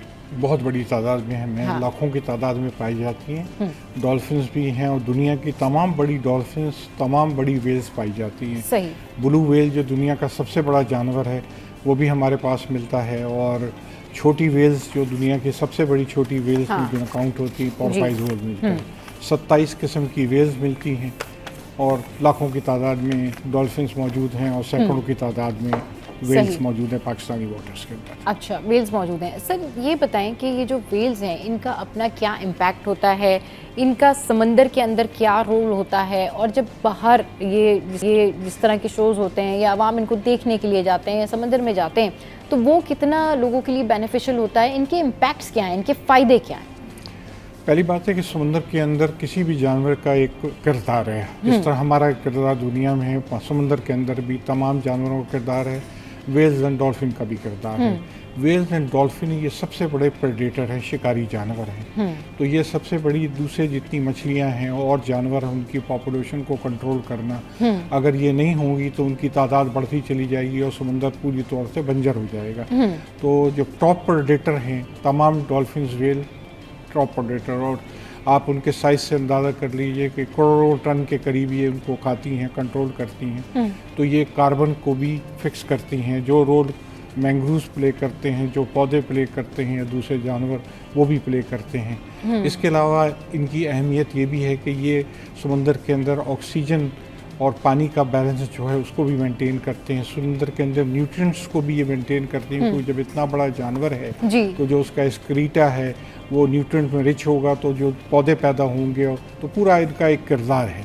सही। और इसकी एक अहमियत ये भी है कि इसकी सोशल अहमियत भी होती है कि इंसान उसको देखने के लिए जाता है, और कुछ इलाकों में पहले तक तो खाया भी जाता था, जापान और चीन वगैरह दूसरे मुल्कों में, लेकिन इसके बावजूद लोग अब भी दुनिया में लाखों लोग वेल्स को और डॉल्फिन के लिए जाते हैं। इवन पाकिस्तान में भी अभी एक इको टूरिज्म एक्टिविटी शुरू हो गई है जो कि बड़े ऑर्गेनाइज वे से की जाती है। लोग जाके समुंदर में डॉल्फिन को देखते हैं और बहुत इन्जॉय करते हैं।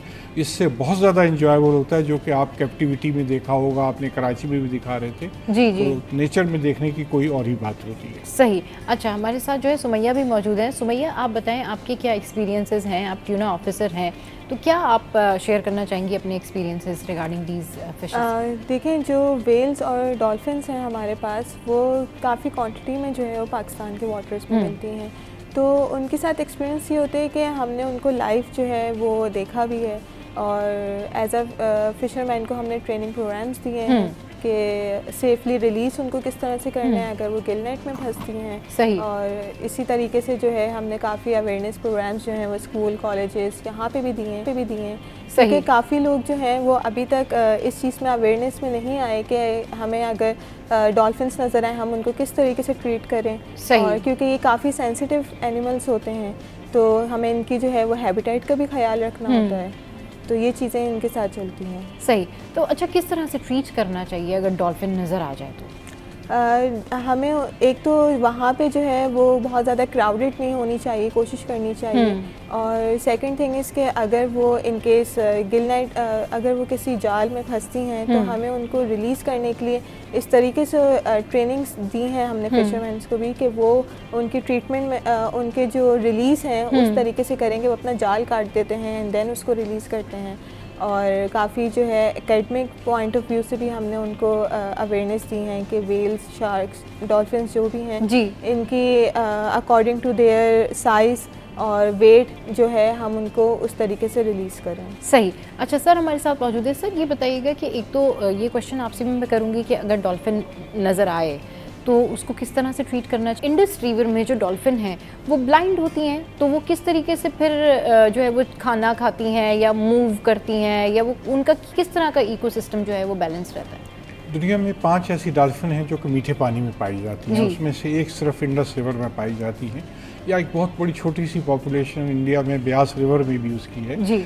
लेकिन दुनिया की 5 डॉल्फिन में से ये वाहिद डॉल्फिन है जो मुकम्मल तौर पे ब्लाइंड काउंट होती है। इसके आँख मौजूद होती है लेकिन उसमें लेंस नहीं होता। अच्छा। ये गालबन दिन और रात का तो तयन कर सकती होगी, लेकिन इसके पास जो इकोलोकेशन का सिस्टम है वो इतना पावरफुल है कि ये एक छोटी बुलेट को आइडेंटिफाई कर लेती, तो ज़्यादा इसको मछली का शिकार करना इसके लिए कोई डिफ़िकल्ट नहीं है। लेकिन ये हमारे लिए प्राइड की बात है, और हम सबसे बड़े फ़ख्र की बात यह है कि दुनिया की जितनी फ्रेश वाटर की डॉल्फिन है वो बहुत ख़तरे से जो जा रहे हैं, उनकी तादाद में कमी हो रही है। अच्छा। अभी एक जो चाइना वाली वो तो एक्सटिंक्ट हो गई, लेकिन पाकिस्तान की डॉल्फिन वाहिद फ्रेश वाटर डॉल्फिन है जिसकी तादाद में तेज़ी से इजाफा हो रहा है, और इसमें WWF का बहुत बड़ा कंट्रीब्यूशन है। जो वाइल्ड लाइफ के डिपार्टमेंट हैं उनकी भी बहुत कंट्रीब्यूशन है, लेकिन माहीगीरों की, उस इलाके के लोगों की, और WWF ने इनके तहफ़्फ़ुज़ के लिए जो काम किया है, तो ये इसकी तादाद में गिरा कदम इजाफा हुआ है। कुछ इलाकों में तो 50% तक इसकी तादाद बढ़ गई है। अच्छा सर। अच्छा, ये जो वेल्स होती हैं तो इस हवाले से बताएं कि पाकिस्तान के समंदरों में होती हैं, कोस्टल बेल्ट पर भी होती हैं, और डॉल्फिन्स जो हैं वो कहाँ कहाँ होती हैं। इसके अलावा जो आपने स्पर्म वेल का अभी जब हम बात कर रहे थे प्रोग्राम से पहले, तो सर हमें स्पर्म वेल के बारे में बता रहे थे, उसकी क्या स्पेशलिटी होती है वो भी बताएं। देखिए, तमाम जानवरों की स्पेशलिटी थी कुछ ना कुछ। जो स्पर्म वेल की जो बहुत सारी खसूसियत के अलावा ये है कि शायद इतना बड़ा शिकारी कोई जानवर नहीं है दुनिया में। अच्छा। तो ये जो ऑक्टोपस और स्क्विड और उससे मिलते जुलते जानवरों उनका शिकार करता है, और जैसे जितने भी ऑक्टोपस या स्क्विड हैं उसके अंदर एक बीक होती है बिल्कुल तोते की तरह, और वो बहुत शार्प होती है। तो जब ये, क्योंकि इनकी मेन ग़िज़ा वही है, तो जब उसको खाते हैं तो इनके जिस्म में ये जो दांत हैं या जो बीक है वो जमा हो जाती है, जो कि उनको नुकसान पहुंचा सकती है। तो ये उसके गिर्द कुदरती तौर पे एक लुआब जमा कर देती हैं, और जब काफ़ी तादाद में जमा हो जाता है तो कुदरती तौर पे या जगह अंडर स्ट्रेस हो तो बाहर इसको निकाल देती है, बिल्कुल जैसे इसको कहा जाता है कि वेल की उल्टी, यानी वेल की उल्टी। और ये वेल की जो उल्टी है इसको एम्बरग्रिस कहा जाता है कॉमन में, जो कि एम्बर का सोर्स है और समुंदर दी जाने वाली one of the most costly यानी महंगी चीज़ों में है। सही। कुछ तकरीबन 2016 में ओमान के एक माहीगीर को तकरीबन 80 किलोग्राम के करीब मिली थी, जो तकरीबन $3 मिलियन में बिकी थी, तकरीबन मौजूदा कीमत के हिसाब से 80 करोड़ रुपए में। और पाकिस्तान में भी 2 फिशर माहीगीरों को मिल चुकी हैं गुज़िश्ता 10 सालों के दरमियान, जो गालबन एक में 1 करोड़ रुपए और दूसरे में 2.5 करोड़ रुपए उन फिशरमैन को आमदनी हुई थी। तो ये कुदरत की तरफ से तोहफ़ा तो नहीं कहना चाहिए, लेकिन ये जानवर मौजूद हैं हमारे पास, पानियों में मौजूद हैं, समुद्र के किनारे लोगों को, खुशकिस्मत वादियों को मिल जाता है। सही। तो जो खुशकिस्मत फिशरमैन्स होते हैं ना, उनको ये जो वेल है ये मिल जाती है। अच्छा, ये जो एम्बरग्रिस है ये क्या है, और ये वेल जो है वो किन लोगों को अब तक मिली है ये तो आपने जान लिया, लेकिन इसके बारे में मज़ीद करेंगे बात, लेकिन इस ब्रेक के बाद हमारे साथ रहिए।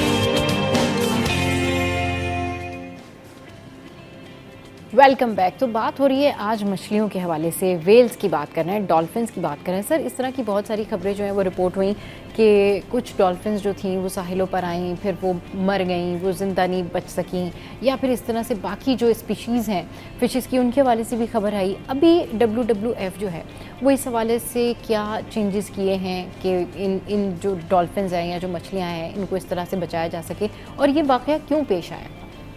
ऐसा है कि ये उसी माहौल में डॉल्फिन और वेल मिलती हैं जहाँ माहीगीर शिकार करते हैं, जहाँ मछलियाँ मिलती हैं। अच्छा। तो लिहाजा अगर उनके जाल डालेंगे तो उसमें उनका फंसना एक लाजमी बात है। और डॉल्फिन एक चूँकि मैमल है, मछली तो है नहीं, वो सांस लेने के लिए ऊपर आ नहीं सकती है जी। तो फ़ौरन फंस के मर जाती है। ऐसा नहीं है कि वो मरने में टाइम मिले, क्योंकि वो डूब के मरती है, क्योंकि उसको ऑक्सीजन नहीं मिल पाती। तो माहीगीरी की जो सनत थी, जिसमें ख़ास तौर पे खुले समंदर की माहीगीरी है, जो ट्यूना पकड़ने की माहीगीरी जी, उसमें अलोन तकरीबन 12,000 से लेके तकरीबन कोई 20,000 के डॉल्फिन सालाना मरती थी, और अच्छा। हमें उसका कोई हल नहीं था। लेकिन हमने माहीगीरों के साथ मिल के काम किया। WWF पाकिस्तान की बहुत बड़ी कंट्रीब्यूशन है हाँ। कि हमने एक मामूली सी तब्दीली की जाल के अंदाज में, बजाय उसको सतह समंदर के, उसको तकरीबन 2 फुट के करीब, 2 मीटर के करीब नीचे डालना शुरू किया। और अब इस जाल के अंदर कोई डॉल्फिन फंस के नहीं मरती। गलती से शायद कभी कोई एक आ भी जाती होगी, लेकिन जो लाखों की हज़ारों की तादाद में मरती थी, अब हज़ारों क्या सैकड़ों भी नहीं बल्कि शादिर व नादर मरती तकरीबन बचना शुरू हो गई। और ये इतना बड़ा कंट्रीब्यूशन है WWF का कि जो मुख्तलिफ दुनिया के इदारे हैं उन्होंने अब इसको कानून बना दिया है कि दूसरे मुल्कों में भी जो जाल डालना है वो सतह समंदर के बजाय 2 मीटर नीचे डालें, ताकि डॉल्फिन ना करें।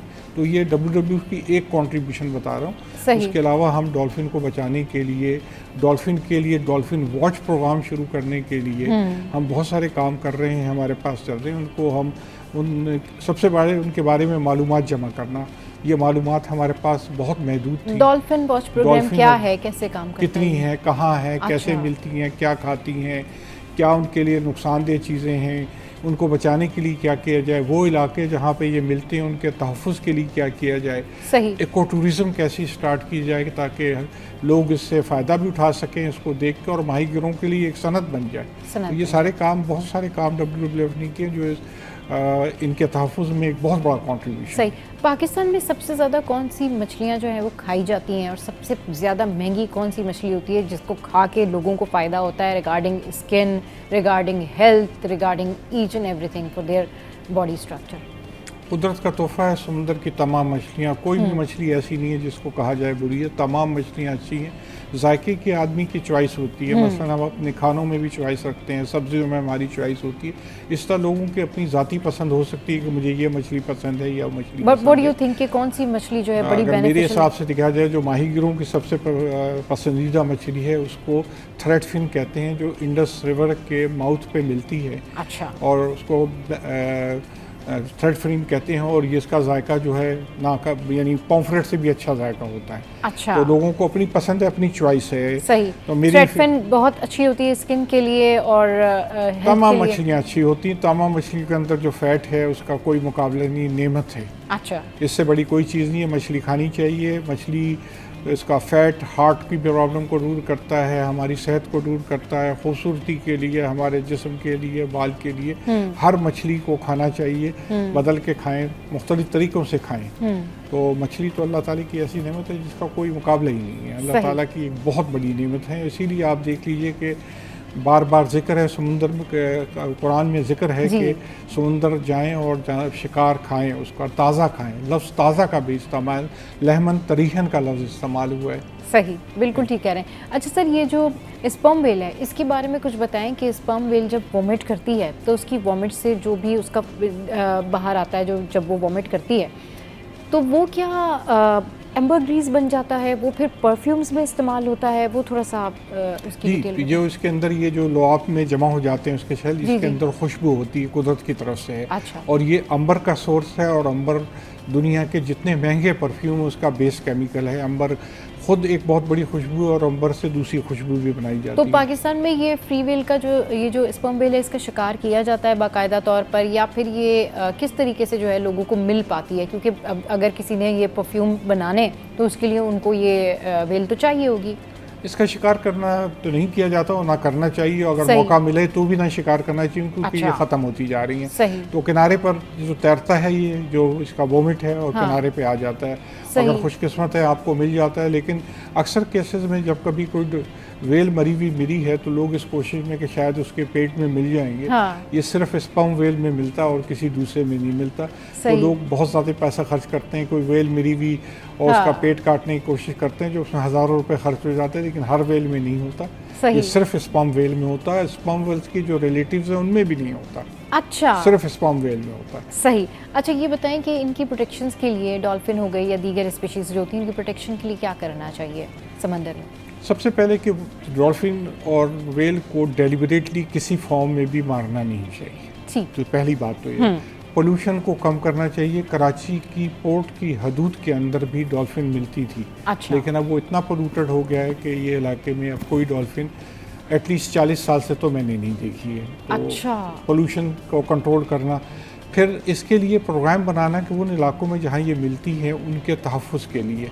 तो दुनिया में ऐसे इलाके मुतय्यन कर दिए गए जहाँ शिकार की इजाज़त नहीं है, तो हमें भी आइडेंटिफाई करके ऐसे इलाकों को जो डॉल्फिन, और पाकिस्तान ने बाकायदा ईमाज जिसे कहते हैं important marine mammal area define किए हुए हैं, उनमें तहफ़्फ़ुज़ के लिए ख़ास तौर पे काम करने की ज़रूरत है।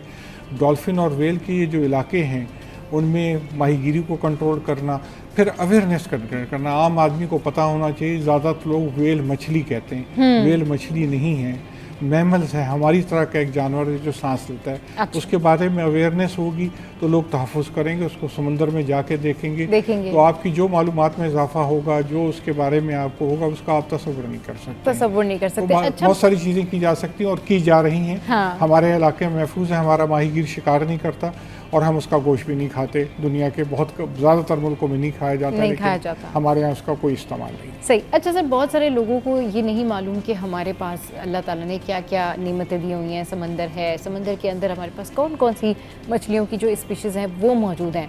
लोग क्या करते हैं कि अगर उन्होंने पिकनिक का इरादा किया या घूमने फिरने का इरादा किया तो जाहिर सी बात है बहुत कम लोगों में तादाद ऐसी होती है जो कि मछली का शिकार बाज़ाब्ता तौर पर, बाकायदा तौर पर करने जाते हैं या वो करना जानते हैं। जिन लोगों को फ़िशिंग करनी हो या जिन लोगों को इस तरह से मछली का शिकार करना हो और उनको जाना हो फ़िशिंग के ऊपर, तो उनके लिए क्या सजेशन है, कैसे जा सकते हैं, कौन से पॉइंट्स के ऊपर जा सकते हैं, कहाँ पर जो है वो ये सारी जो एक्टिविटी है वो परफॉर्म कर सकते हैं? जैसे समुद्र का तमाम कोई भी इलाका इस काम के लिए महफूज है, लेकिन वो अच्छा। इलाके जहाँ पर रेतीले समुंदर है वहाँ चूँकि महफूज रहते हैं तो आप जा सकते हैं, लेकिन आप माहौल से अवेयर होना चाहिए कि टाइड्स कब हैं, वेव कब हैं, उसका ख्याल रखना चाहिए। कौन से मंथ में सबसे ज़्यादा जो है वो आमतौर पर fishing- सर्दियों के मौसम ज़्यादा बेहतर रहते हैं, क्योंकि फिशिंग समुद्र के में लिए?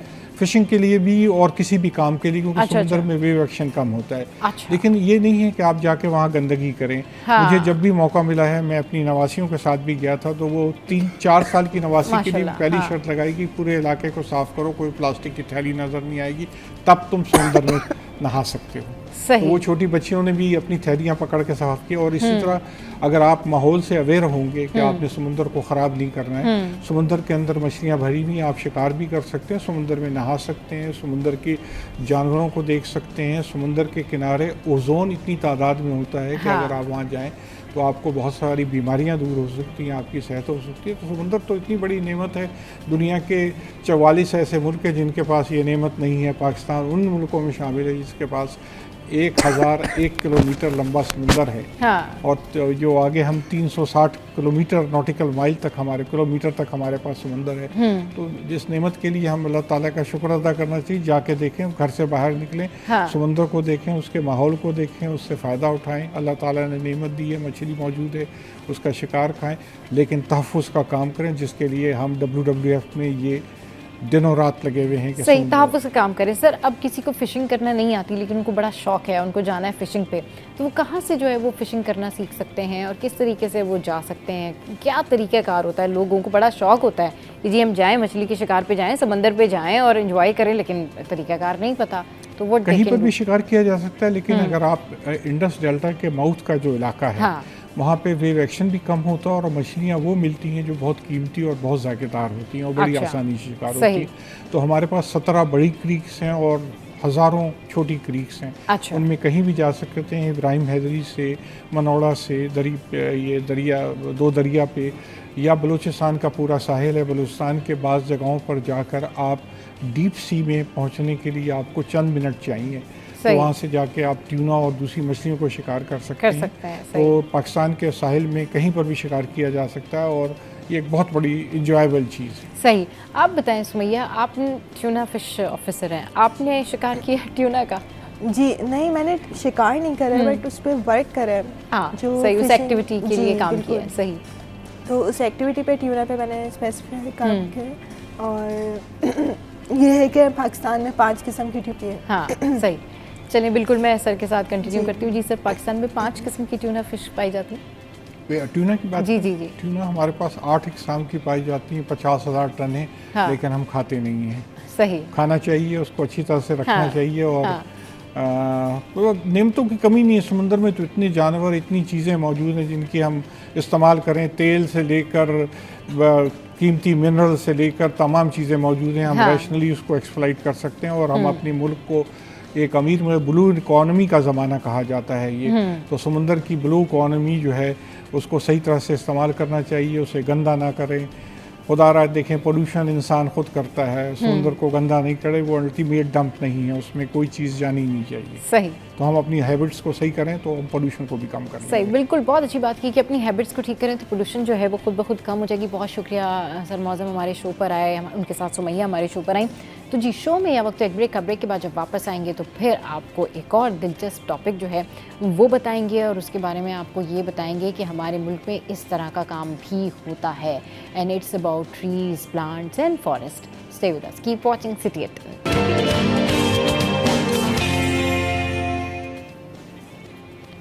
Welcome back. और कुछ नेचर की बात करते हैं। जिस तरह से अभी कुछ देर पहले जो हम बात कर रहे थे कि आबी मखलूक़ात के बारे में, समंदर में कौन कौन सी मछलियाँ होती हैं, वैसे ही जब हम ज़मीन की बात करते हैं तो सबसे इम्पॉर्टेंट चीज़ हमारे लिए प्लांटेशन है, फॉरेस्ट है। ये दरख्त हैं जो कि हमें ज़िंदगी का एहसास दिलाते हैं, जो कि हमारी बहुत सारी ऐसी चीज़ों को, परेशानियों को दूर करते हैं, ख़ास तौर पर जिनको ब्रीदिंग इश्यूज़ होते हैं, ऑक्सीजन की कमी होती है, मेंटल पीस जो है नहीं मिल रहा होता, तो वो इन दरख्तों की छाँव में जाते हैं या इन जंगलों में जाते हैं और जो कुदरती लम्हात हैं वो जीते हैं और उनको ये एहसास होता है कि ज़िंदगी कितनी खूबसूरत है। लेकिन इस खूबसूरती के पीछे जो है बड़ी मेहनत है और साइंसी बुनियादों पर किस तरीके से फॉरेस्ट जो है वो बनाया जा सकता है, इस पर बात करने के लिए हमें ज्वाइन किया है डॉक्टर कंवल नाजिम ने, जो कि इकोलॉजिस्ट हैं, एनवायरमेंटलिस्ट हैं और प्रेसिडेंट हैं service for environment and mangrove protection की। इसके अलावा वाइस प्रेसिडेंट भी हैं और ECO फोरम की। अच्छा, उनके साथ मौजूद हैं डॉक्टर मोहम्मद उज़ैर खान, जो कि असिस्टेंट प्रोफेसर हैं यूनिवर्सिटी ऑफ कराची के और पोल्यूशन इकोलॉजिस्ट हैं। इनको वेलकम करते हैं शो में। अस्सलाम वालेकुम, वेलकम टू द शो। कैसे आप लोग? ठीक ठाक हैं? अच्छा, सबसे पहले तो मैं ये जानना चाहूँगी आपसे मैम कि ये साइंसी बुनियादों पे जो फॉरेस्ट है, ज़रा ये जो लाइन है ना, बड़ी कैची सी लाइन है, बड़ा अट्रैक्ट करती है, ये बताएं ये कैसे करते हैं काम आप लोग? देखिए, जब हम ये कह रहे होते हैं ना कि हम साइंस को बेस बनाते हुए कोई काम करते हैं, तो इसके मतलब ये होता है कि उसके हाइपोथेसिस पे उसके एक्सपेरिमेंट्स हो चुके हैं, उसके रिजल्ट्स पहले से हमारे पास हैं और अब जो एक स्मॉल स्केल पर जो एक्सपेरिमेंट किए गए और जिसके रेशोज़ हमारे पास है, उसको अब हम जा रहे हैं ग्राउंड में कुछ करने। ग्राउंड को पहले से रिजल्ट्स के होते हुए जब आप कोई काम करते हैं तो फिर वो चीज़ आपकी सक्सेस को यकीनी बना देती है। एक तो तरीका ये है कि हम डायरेक्ट जाएं और ग्राउंड में जाके एक्सपेरिमेंट्स करते रहें, लेकिन अब वो वक्त नहीं है। जो क्लाइमेट चेंज का एक दौर है, तो अब हमें तेज़ी से काम करने की ज़रूरत है और वो तेज़ी हमें देता है साइंस, क्योंकि साइंस वो फील्ड है जिसमें आप बार बार एक्सपेरिमेंट करके और बार बार एविडेंसेस की बेस पर फैक्ट्स की बात करते हैं और जब फैक्ट्स की बात को आप कहीं इम्प्लीमेंट करते हैं तो फिर उसको पूरी दुनिया देखती है। राइट, सही, बिल्कुल। सर, व्हाट डू यू से ऑन दैट? देखिए, ये जो साइंटिफिक फॉरेस्ट हैं, इसकी मैं आपको थोड़ा सा इसका बैकग्राउंड अगर मैं बताऊं, श्योर, कि हमारे यहाँ जो क्लाइमेट चेंज के हवाले से बहुत ज़्यादा अवेयरनेस अब हो गई है, लोगों को इस चीज़ का एहसास हो रहा है कि क्लाइमेट चेंज हो चुका है। ये स्टार्ट तो काफ़ी अर्सा पहले हो चुका था, लेकिन अब इसके असरात, जो इसके इफ़ेक्ट्स हैं, वो हमें नज़र आ रहे हैं। तो इसको देखते हुए जो एक मुहिम चलाई गई कि इस पर कैसे काबू पाया जाए और इसके लिए क्या किया जाए कि हम इसके मुज़िर असरात से बच सकें और इस क्लाइमेट चेंज के असरात को कम कर सकें उस सिलसिले में सबसे जो अहम चीज़ थी वो ये थी कि हमारे यहाँ दरख्तों की कटाई बहुत ज़्यादा हो गई है पूरे ओवरऑल कंट्री हम अगर देखते हैं। और अगर हम कराची की बात करें तो कराची में भी यही हाल है। सही। तो बैकग्राउंड इसका ये है कि लोगों ने अवेयरनेस दी कि प्लांटेशन की जाए। राइट। अब प्लांटेशन करना और उसको प्रॉपर तरीके से करना, एक एक्सपर्ट जो प्लांटेशन को समझता है उसके प्लांटेशन करने में, और वो लोग जो प्लांटेशन को नहीं समझते हैं उनके प्लांटेशन करने में बहुत फ़र्क होता है। सही। और बजाय इसके कि प्रॉपर तरीके से प्लांटेशन की जाए, अगर आप उसको इम्प्रॉपर तरीके से प्लांटेशन करेंगे तो उसके इफ़ेक्ट्स जो हैं वो अच्छे साबित नहीं होंगे। और इसमें इसकी मिसाल इस तरह से है कि बहुत सारे लोग जब प्लांटेशन कर रहे होते हैं या वो कोई पौधा लगा रहे होते हैं तो उनको एग्जैक्टली तरीक़ेकार नहीं पता होता। वो उनको लोगों को लगता है कि बस आपने मिट्टी हटाई और मिट्टी के अंदर जो है वो आपने एक पौधा लिया और उसको आपने जो है वो बंद कर दिया, फिर ऊपर से आपने हल्का हल्का सा पानी डाल दिया तो इट विल ग्रो। लेकिन अगर आप उसको सही तरीके से नहीं लगाएंगे, उसकी बैकग्राउंड जान के कि ये कौन सा पौधा है, किस तरह से लगाया जाता है, ये किस तरह से ग्रो करेगा, इसकी किस तरीके से जो है वो हमने आबियारी करनी है, किस तरह से जो है वो इसका ख्याल रखना है, तब तक वो पौधा वाकई ग्रो नहीं करता। तो ये जानना बड़ा ज़रूरी होता है कि आप जब प्लांटेशन करने जा रहे हैं तो ये एक बहुत बड़ा कॉज है, क्योंकि अगर आप गलत प्लांट करते हैं या कोई चीज़ गलत प्लांटेशन करते हैं तो डेफिनेटली उसके एडवर्स जो है वो इफ़ेक्ट्स भी होते हैं। सही प्लांटेशन करना और साइंसी बुनियादों पर इस तरह से जो जंगल है वो कायम करना कितना मुश्किल होता है, इसके लिए किन बातों का ख्याल रखना चाहिए? देखिए, हम जब भी किसी साइंटिफिक फॉरेस्ट की बात करते हैं या साइंटिफिक प्लांटेशन की बात करते हैं, हम साइंस का वर्ड इस्तेमाल ही इसीलिए करते हैं कि हम उसको प्रॉपर मेथड्स के साथ उसको आगे बढ़ाएं। सबसे पहली चीज़ तो ये होती है कि उस जगह की टेस्टिंग की जाती है। जो एक प्रॉपर साइंटिस्ट जो काम करते हैं कोई काम करने के लिए पहले उस जगह को देखते हैं, उसका विजिट करते हैं, उसकी प्रॉपर सॉइल टेस्टिंग होती है, उस जगह की एयर क्वालिटी को देखा जाता है। इसी तरह से वहाँ का जो पानी जो आप उसको देने वाले हैं आगे पौधे को, उसकी टेस्टिंग की जाती है। अब आम आदमी ये बात नहीं समझता, वो ये समझता है कि बस मुझे ये पौधा पसंद है, मैं इस जगह पर ये पौधा लगाना चाहता हूँ। वो उसको पौधा लगा देता है, उसको पानी देना शुरू कर देता है। आगे जाके उसका रिजल्ट क्या होता है कि वो फेलियर हो जाता है, वो पौधा मर जाता है। तो तरीका ये होता है कि उस जगह को बाकायदा टेस्ट किया जाए और उस मिट्टी के अकॉर्डिंग जो स्पीशीज़ उस जगह पर रह सकती हैं, ग्रो कर सकती हैं, उन स्पीशीज़ को, प्लांट की उन अनवा को वहाँ पर इंट्रोड्यूस करवाया जाए। और इस बात का भी ख्याल रखा जाए कि वो सारी की सारी हमारे इस रीजन की नेटिव हैं, बासी हैं, इसी यहाँ पर हुआ करती थी, और उन्हीं को यहाँ पे प्रमोट किया जाए। एग्जॉटिक स्पीशीज़ से हमें दूर रहना है। एग्जॉटिक स्पीशीज़ मैं बता चलूँ वो होती हैं जो हमारे यहाँ के एनवायरनमेंट की नहीं होती, बल्कि वो बाहर से लाके इंट्रोड्यूस करवाई जाती हैं। जैसे कि कोनोकार्पस को इंट्रोड्यूस करवाया गया कराची के अंदर, बल्कि पूरे पाकिस्तान में हो गया। अब उसकी नुकसान हमें क्या हुआ? उसका नुकसान हमें ये हुआ कि बेसिकली वो एक एग्जॉटिक स्पीशीज़ है उसकी, लेकिन उसका जो अच्छी बात उसकी ये थी कि उसकी ग्रोथ बहुत फास्ट थी। तो लोगों ने ये कहा कि जब इतनी फास्ट ग्रोथ है, 6 महीने में आपको एक दरख्त मिल रहा है, तो क्यों ना इसको लगाया जाए।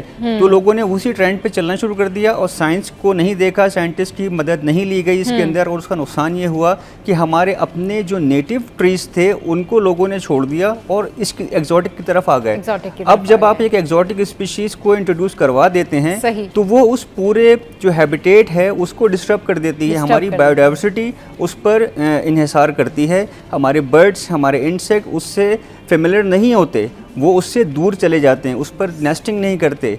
तो ये प्रॉब्लम्स होती हैं कि हम अपनी नेटिव स्पीशीज़ से दूर हो जाते हैं और एक्जॉटिक स्पीशीज़ को आगे ग्रो करना शुरू कर देते हैं। ये बहुत अच्छा पॉइंट रेस किया है सर ने कि जो एक्जॉटिक स्पीशीज़ हैं आप उनको ग्रो करने के चक्करों में लग जाते हैं। जो नेटिव स्पीशीज़ हैं ना उनको ज़रूर ग्रो करना चाहिए। अच्छा, लियारी अर्बन फॉरेस्ट और इसके अलावा कराची यूनिवर्सिटी में भी आपने काफ़ी इस हवाले से काम किया है, वो उसका एक्सपीरियंस शेयर करें। देखिए, लियारी का एक्सपीरियंस टोटली डिफरेंट था जो कराची यूनिवर्सिटी, क्योंकि जो लियारी अर्बन फॉरेस्ट है वो बहुत ही पैथेटिक किस्म के एनवायरनमेंट में ग्रो हुआ। सही। अच्छा, वहाँ लियारी में अगर हमने देखा तो हमें हर किस्म का नॉइज़ पोल्यूशन से लेके water pollution, soil pollution, air pollution, every type of pollution existing there. सही। तो फिर हमने ये सोचा कि यहाँ पर किस तरह से इस चीज़ पे ओवरकम किया जाए। सही। जब ओवरकम की तरफ आते हैं तो जिस तरह से एक डॉक्टर आपको ट्रीटमेंट्स के डिफरेंट मेथड्स बताता है और हर जगह के लिए यानी हर बीमारी का एक अलग ट्रीटमेंट है जी, इसी तरह से हमारे पास भी ट्रीटमेंट्स होते हैं। हमने वहाँ पे एक ट्रीटमेंट अप्लाई किया that is called the phyto remediation. Okay. Phyto remediation को अगर हम ब्रेक करके बताऊं तो phyto means plants and remediation means treatment या रेमेडी। तो अब उस जगह को हमने ये सोचा कि कौन सी स्पीशीज़ वहाँ लगाई जाए। अच्छा, ये सारी चीज़ें हम क्योंकि एक्सपेरिमेंट में कर चुके होते हैं जी, लिहाजा हमें आइडिया होता है कि इन जगहों पर जो इतना हाईली पॉल्यूटेड है क्योंकि वहाँ पे पॉलीथीन बैग्स और कपड़ा एवरीथिंग एग्जिस्टिंग देयर, लिहाजा हमने वहाँ फाइटो रिमेडिएशन में वो स्पीशीज़ सेलेक्ट की 32 स्पीशीज़ राइट, जो उस जगह के लिए थी। अच्छा, उस जगह के लिए जब मैं बात करती हूँ ना तो बेसिकली ये पूरी इंजीनियरिंग है, ये पूरी साइंस जो है उसमें हमने ये देखा कि जो मोस्ट सूटेबल स्पीशीज़ थी जो इस एनवायरनमेंट को ग्रो करती, उस एनवायरनमेंट को अडॉप्ट करती और प्लस एनवायरनमेंट भी उसको अडॉप्ट करता। ये दोनों चीज़ें जब आपस में मिलती हैं that is called the ecology. कि हम जब कहते हैं कि हम माहौल की बात कर रहे हैं तो माहौल में हम इकोलॉजी की बात कर रहे होते हैं कि हमारा जो एबायोटिक कंपोनेंट्स हैं जैसे टेम्परेचर है, वाटर है, जितने भी एबायोटिक है उनका बायोटिक यानी प्लांट से कैसे रिलेशन होगा, प्लांट से कैसे रिलेशन, इनको देखते हुए हमने वहाँ जो साइंस अप्लाई की that is phytoremediation. Okay. And अल्हम्दुलिल्लाह all plants are growing well and they are clean, not only growing they are cleaning the environment as well. Cleaning, ये बहुत बड़ी बात होती है कि आप ये क्लीन भी कर रहे होते हैं, दूसरा एनवायरनमेंट में जो चेंज आता है ना जी, वो बड़ा ज़बरदस्त होता है। एक तो आपने एफर्ट की होती है, एफर्ट के बाद फिर जब वो प्लांट ग्रो कर रहा है उसका एनवायरमेंटल चेंज आ रहा है, लोग उसको देख के खुश हो रहे हैं। सबसे बड़ी चीज़ होती है कि किसी चीज़ को देख के आप पीस में चले जाते हैं, यू फील कि आप जो है वो पीसफुल हो रहे हैं, आप मेंटल पीस में आ रहे हैं, आप साइलेंस में आ रहे हैं, जिसकी तलाश बहुत सारे लोगों को होती है। लोग इतनी सारी एंटी डिप्रेशन खाते हैं, लोग पता नहीं सुकून की तलाश में क्या क्या नहीं करते, लेकिन यकीन करें कि अगर आप अपना सिर्फ इन्वायरमेंट चेंज कर लें तो you feel much better than everything. Show में यहाँ वक्त एक ब्रेक का, ब्रेक के बाद जब वापस आएंगे तो फिर इस पर मज़ीद डिस्कस करेंगे। Welcome back. तो जनाब बात हो रही है प्लांटेशन के हवाले से, और दरख्त लगाना सुन्नत भी है और बड़ा अच्छा काम भी है, इन्वायरमेंटल चेंज भी आता है, लेकिन यूजुअली यही होता है कि हम लोग जब भी दरख्त लगाना हो, प्लांटेशन की बात हो तो वैसे ही पीछे हट जाते हैं। हम लोग कहते हैं 10,000 हमारे जो है ना रिजर्वेशन होते हैं, टाइम नहीं है, जगह नहीं है, इन्वायरमेंट नहीं है, ये काम हम कैसे करेंगे, हम तो फिर इसका ख्याल कैसे रखेंगे, तो ये सारी चीज़ें होती हैं। लेकिन जिन लोगों ने ये क्रिएटिव काम करना होता है वो ये क्रिएटिव काम करके आपको दिखाते हैं, बताते हैं कि ये सब कुछ ऐसे पॉसिबल है। अच्छा, हम जिस तरीके से बात कर रहे थे कमल, आपने कहा कि कराची यूनिवर्सिटी का एक्सपीरियंस बिल्कुल अलग था, लियारी अर्बन फॉरेस्ट का जो एक्सपीरियंस था वो बिल्कुल अलग था। एक तो ये काम बड़ा क्रिएटिव है और इसको करने में आपको खुशी महसूस होती है। कुछ इस तरह के होते हैं ना आपके वर्किंग प्रोजेक्ट्स जिस पे आप काम कर रहे होते हैं तो आप बड़ा दिल से करते हैं, आपको बड़ा खुशी महसूस होती है। फिर इस तरह का जब आप प्रोजेक्ट करते हैं, पौधे लगाते हैं, वो जब ग्रो करते हैं, लोग उसको एंजॉय करते हैं, लोगों को उससे फ़ायदा होता है, तो अल्टीमेटली सवाब भी होता है और एक एनवायरमेंटल चेंज भी आता है। कितनी अहमियत है इस वक्त में साइंसी बुनियादों पर इस तरह के फॉरेस्ट या प्लांट्स या प्लांटेशन करने का? इस वक्त तो सिर्फ साइंसी बुनियादों ही पर काम करने की ज़रूरत है। एक्चुअली हमने जब ये देखा कि प्री इंडस्ट्रियलाइजेशन से लेके अब तक, और अगर मैं स्पेशली 2024 की बात करूँगी तो वो वार्मेस्ट ईयर था अब तक की हिस्ट्री में, और उसमें हमने ये देखा कि जो कार्बन डाइऑक्साइड की परसेंटेज है वो 50% इंक्रीज़ हो चुकी है प्री इंडस्ट्रियल जोन से। राइट। तो अच्छा, हमने क्या किया, हमने क्योंकि नेचर को चेंज किया, नेचर के अगेंस्ट काम किए, अर्बनाइजेशन की, इंडस्ट्रियलाइजेशन की, बट वो ज़रूरी भी था, हम उनको स्टॉप नहीं कर सकते। लेकिन अब हमें क्या करना है, अब हमने क्योंकि नेचर को डिस्टर्ब किया लिहाजा अब है नेचर बेस्ड सॉल्यूशन से उसको हमें ट्रीट भी करना है। और नेचर बेस्ड सॉल्यूशन में इस वक्त जो आपको फौरी तौर पर क्लाइमेट चेंज को स्लो डाउन कर सकता है।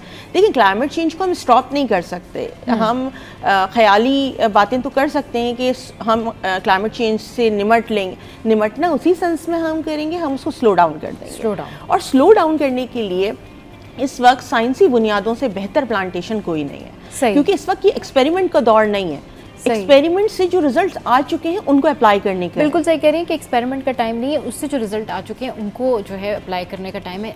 इंस्टेंट ब्रेक का वक्त है, थोड़ी सी देर में वापस आ रहे हैं। Welcome back. तो बात हो रही है कि प्लांटेशन करनी चाहिए और जिस तरह भी आपको ठीक लगता है आप प्लांटेशन करें, लेकिन अगर आप वो तरीका इख्तियार करेंगे जिसमें आपका प्लांट भी ग्रो होगा, आपको भी फ़ायदा होगा, एनवायरमेंटल चेंज भी आएगा, तो ज़्यादा बेनिफिशियल है। सर, इसकी अहमियत पर जो है वो बताएं कि इसकी कितनी अहमियत है और क्या घरों में भी इस तरह से प्लांटेशन की जा सकती है साइंटिफिकली? बिल्कुल, बहुत अच्छी बात की आपने, क्योंकि हम इस वक्त रहते हैं इस शहर में, कराची शहर की अगर मैं बात करता हूँ, तो वो जो अर्बनाइजेशन हुई, जो इंडस्ट्रियलाइजेशन हुई, जो तरक्की हुई, डेवलपमेंट हुई जी, उसके साथ साथ हम बहुत सारा कंक्रीट अपने शहर में लेके आ गए और अब हमने इसको कंक्रीट सिटी बना दिया। पहले अगर आप देखें तो पुराने जो घर हुआ करते थे उनमें एक कच्चा सहन होता था और वहाँ पर एक पीपल का या नीम का दरख्त लगा हुआ होता था और उसके जो ऑक्सीजन थी वो पूरे घर को मिलती थी। अब हम जिस जगह पर रह रहे हैं यहाँ पर ज़मीन मिलती ही नहीं है, गलियाँ पक्की हैं और रोड्स बने हुए हैं। इवन जो रोड्स के दरमियान में जो पहले ग्रीन बेल्ट हुआ करती थी उसको भी ख़त्म करके अब मज़ीद रोड बना दिए गए हैं, तो दरख्तों की इंतहाई कमी हो गई। इस चीज़ को देखते हुए अगर एक आम आदमी जो एक फ़्लैट में रहता है वो अगर चाहे कि मैं भी प्लांट्स लगाऊं तो यकीनन वो भी लगा सकता है। उसको जो प्लांटेशन करेगा वो है वर्टिकल प्लांटेशन। वर्टिकल इसकी प्लांटेशन होती है जो कि मल्टीपल स्टोरीज़ में होती है, वो अपनी बैल्कनीज़ के अंदर कर सकता है। इसी तरह से रूफ टॉप गार्डनिंग होती है। अगर वो एक फ्लैट के ऊपर रहता है और उसकी छत है ऊपर, तो उस छत के ऊपर वो चारों तरफ उसके ऊपर एक प्रॉपर तरीके से, मैं फिर ये बात कहूँगा कि साइंटिफिक मेथड्स को यूज़ करते हुए वो रूफ़ टॉप गार्डनिंग भी कर सकता है और रूफ़ टॉप पर घर की जो ख़वातीन होती हैं वो किचन गार्डनिंग भी कर सकती हैं। तो इस चीज़ की अहमियत इस लिहाज से बहुत है कि आप जहाँ पर भी रहते हैं आपका एम होना चाहिए कि आपको ग्रीनरी करनी है, तो आप एक फ़्लैट में रहकर भी ग्रीनरी कर सकते हैं और फ्लैट की छत पर भी कर सकते हैं। सही, बिल्कुल ठीक कह रहे हैं कि ये आपके अपने ऊपर डिपेंड करता है कि आपके घर में जितनी स्पेस है उस हिसाब से आप जो है ये ग्रीनरी कर सकते हैं, प्लांटेशन कर सकते हैं। अच्छा सर, क्या ये महंगा शौक है? मतलब मैं बिल्कुल, क्योंकि शो का टाइम बिल्कुल एंड अप होने वाला है, तो चलते चलते मैंने कहा ये सवाल भी पूछ लूँ। नहीं, इसमें ये कोई महंगा शौक़ नहीं है, ये आपके ऊपर डिपेंड करता है कि आप किस हद तक उसके ऊपर खर्च कर सकते हैं। आप मिनिमम अमाउंट में भी आप वो पौधे ले सकते हैं। और सबसे बड़ी बात ये होती है कि जो हमारे नेटिव पौधे हैं ना, जो नेटिव ट्रीज़ हैं, वो इतने महंगे नहीं हैं as compare to exotic species. Exotic species ज़्यादा महंगी होती हैं क्योंकि वो मुनफरिद नज़र आती हैं ना। तो हमें ये चाहिए कि हमारे यहाँ के जो नेटिव स्पीशीज़ हैं हम उनको लें और उन्हें अपने घरों में, गमलों में या छत के ऊपर उनको ग्रो करें, तो वो कोई महंगा शौक़ नहीं है। सही, चलिए जी, बहुत शुक्रिया। डॉक्टर कंवल नाज़िम हमारे शो पर आए हैं, डॉक्टर मोहम्मद उज़ैर खान साहब जो हैं वो हमारे शो पर आए। आप लोगों का बेहद शुक्रिया। आज का शो कैसा लगा ये ज़रूर बताना है आपने हमारी सोशल साइट पर, और हंसते रहिए, मुस्कुराते रहिए, देखना मत भूलिए। Keep watching City at 10।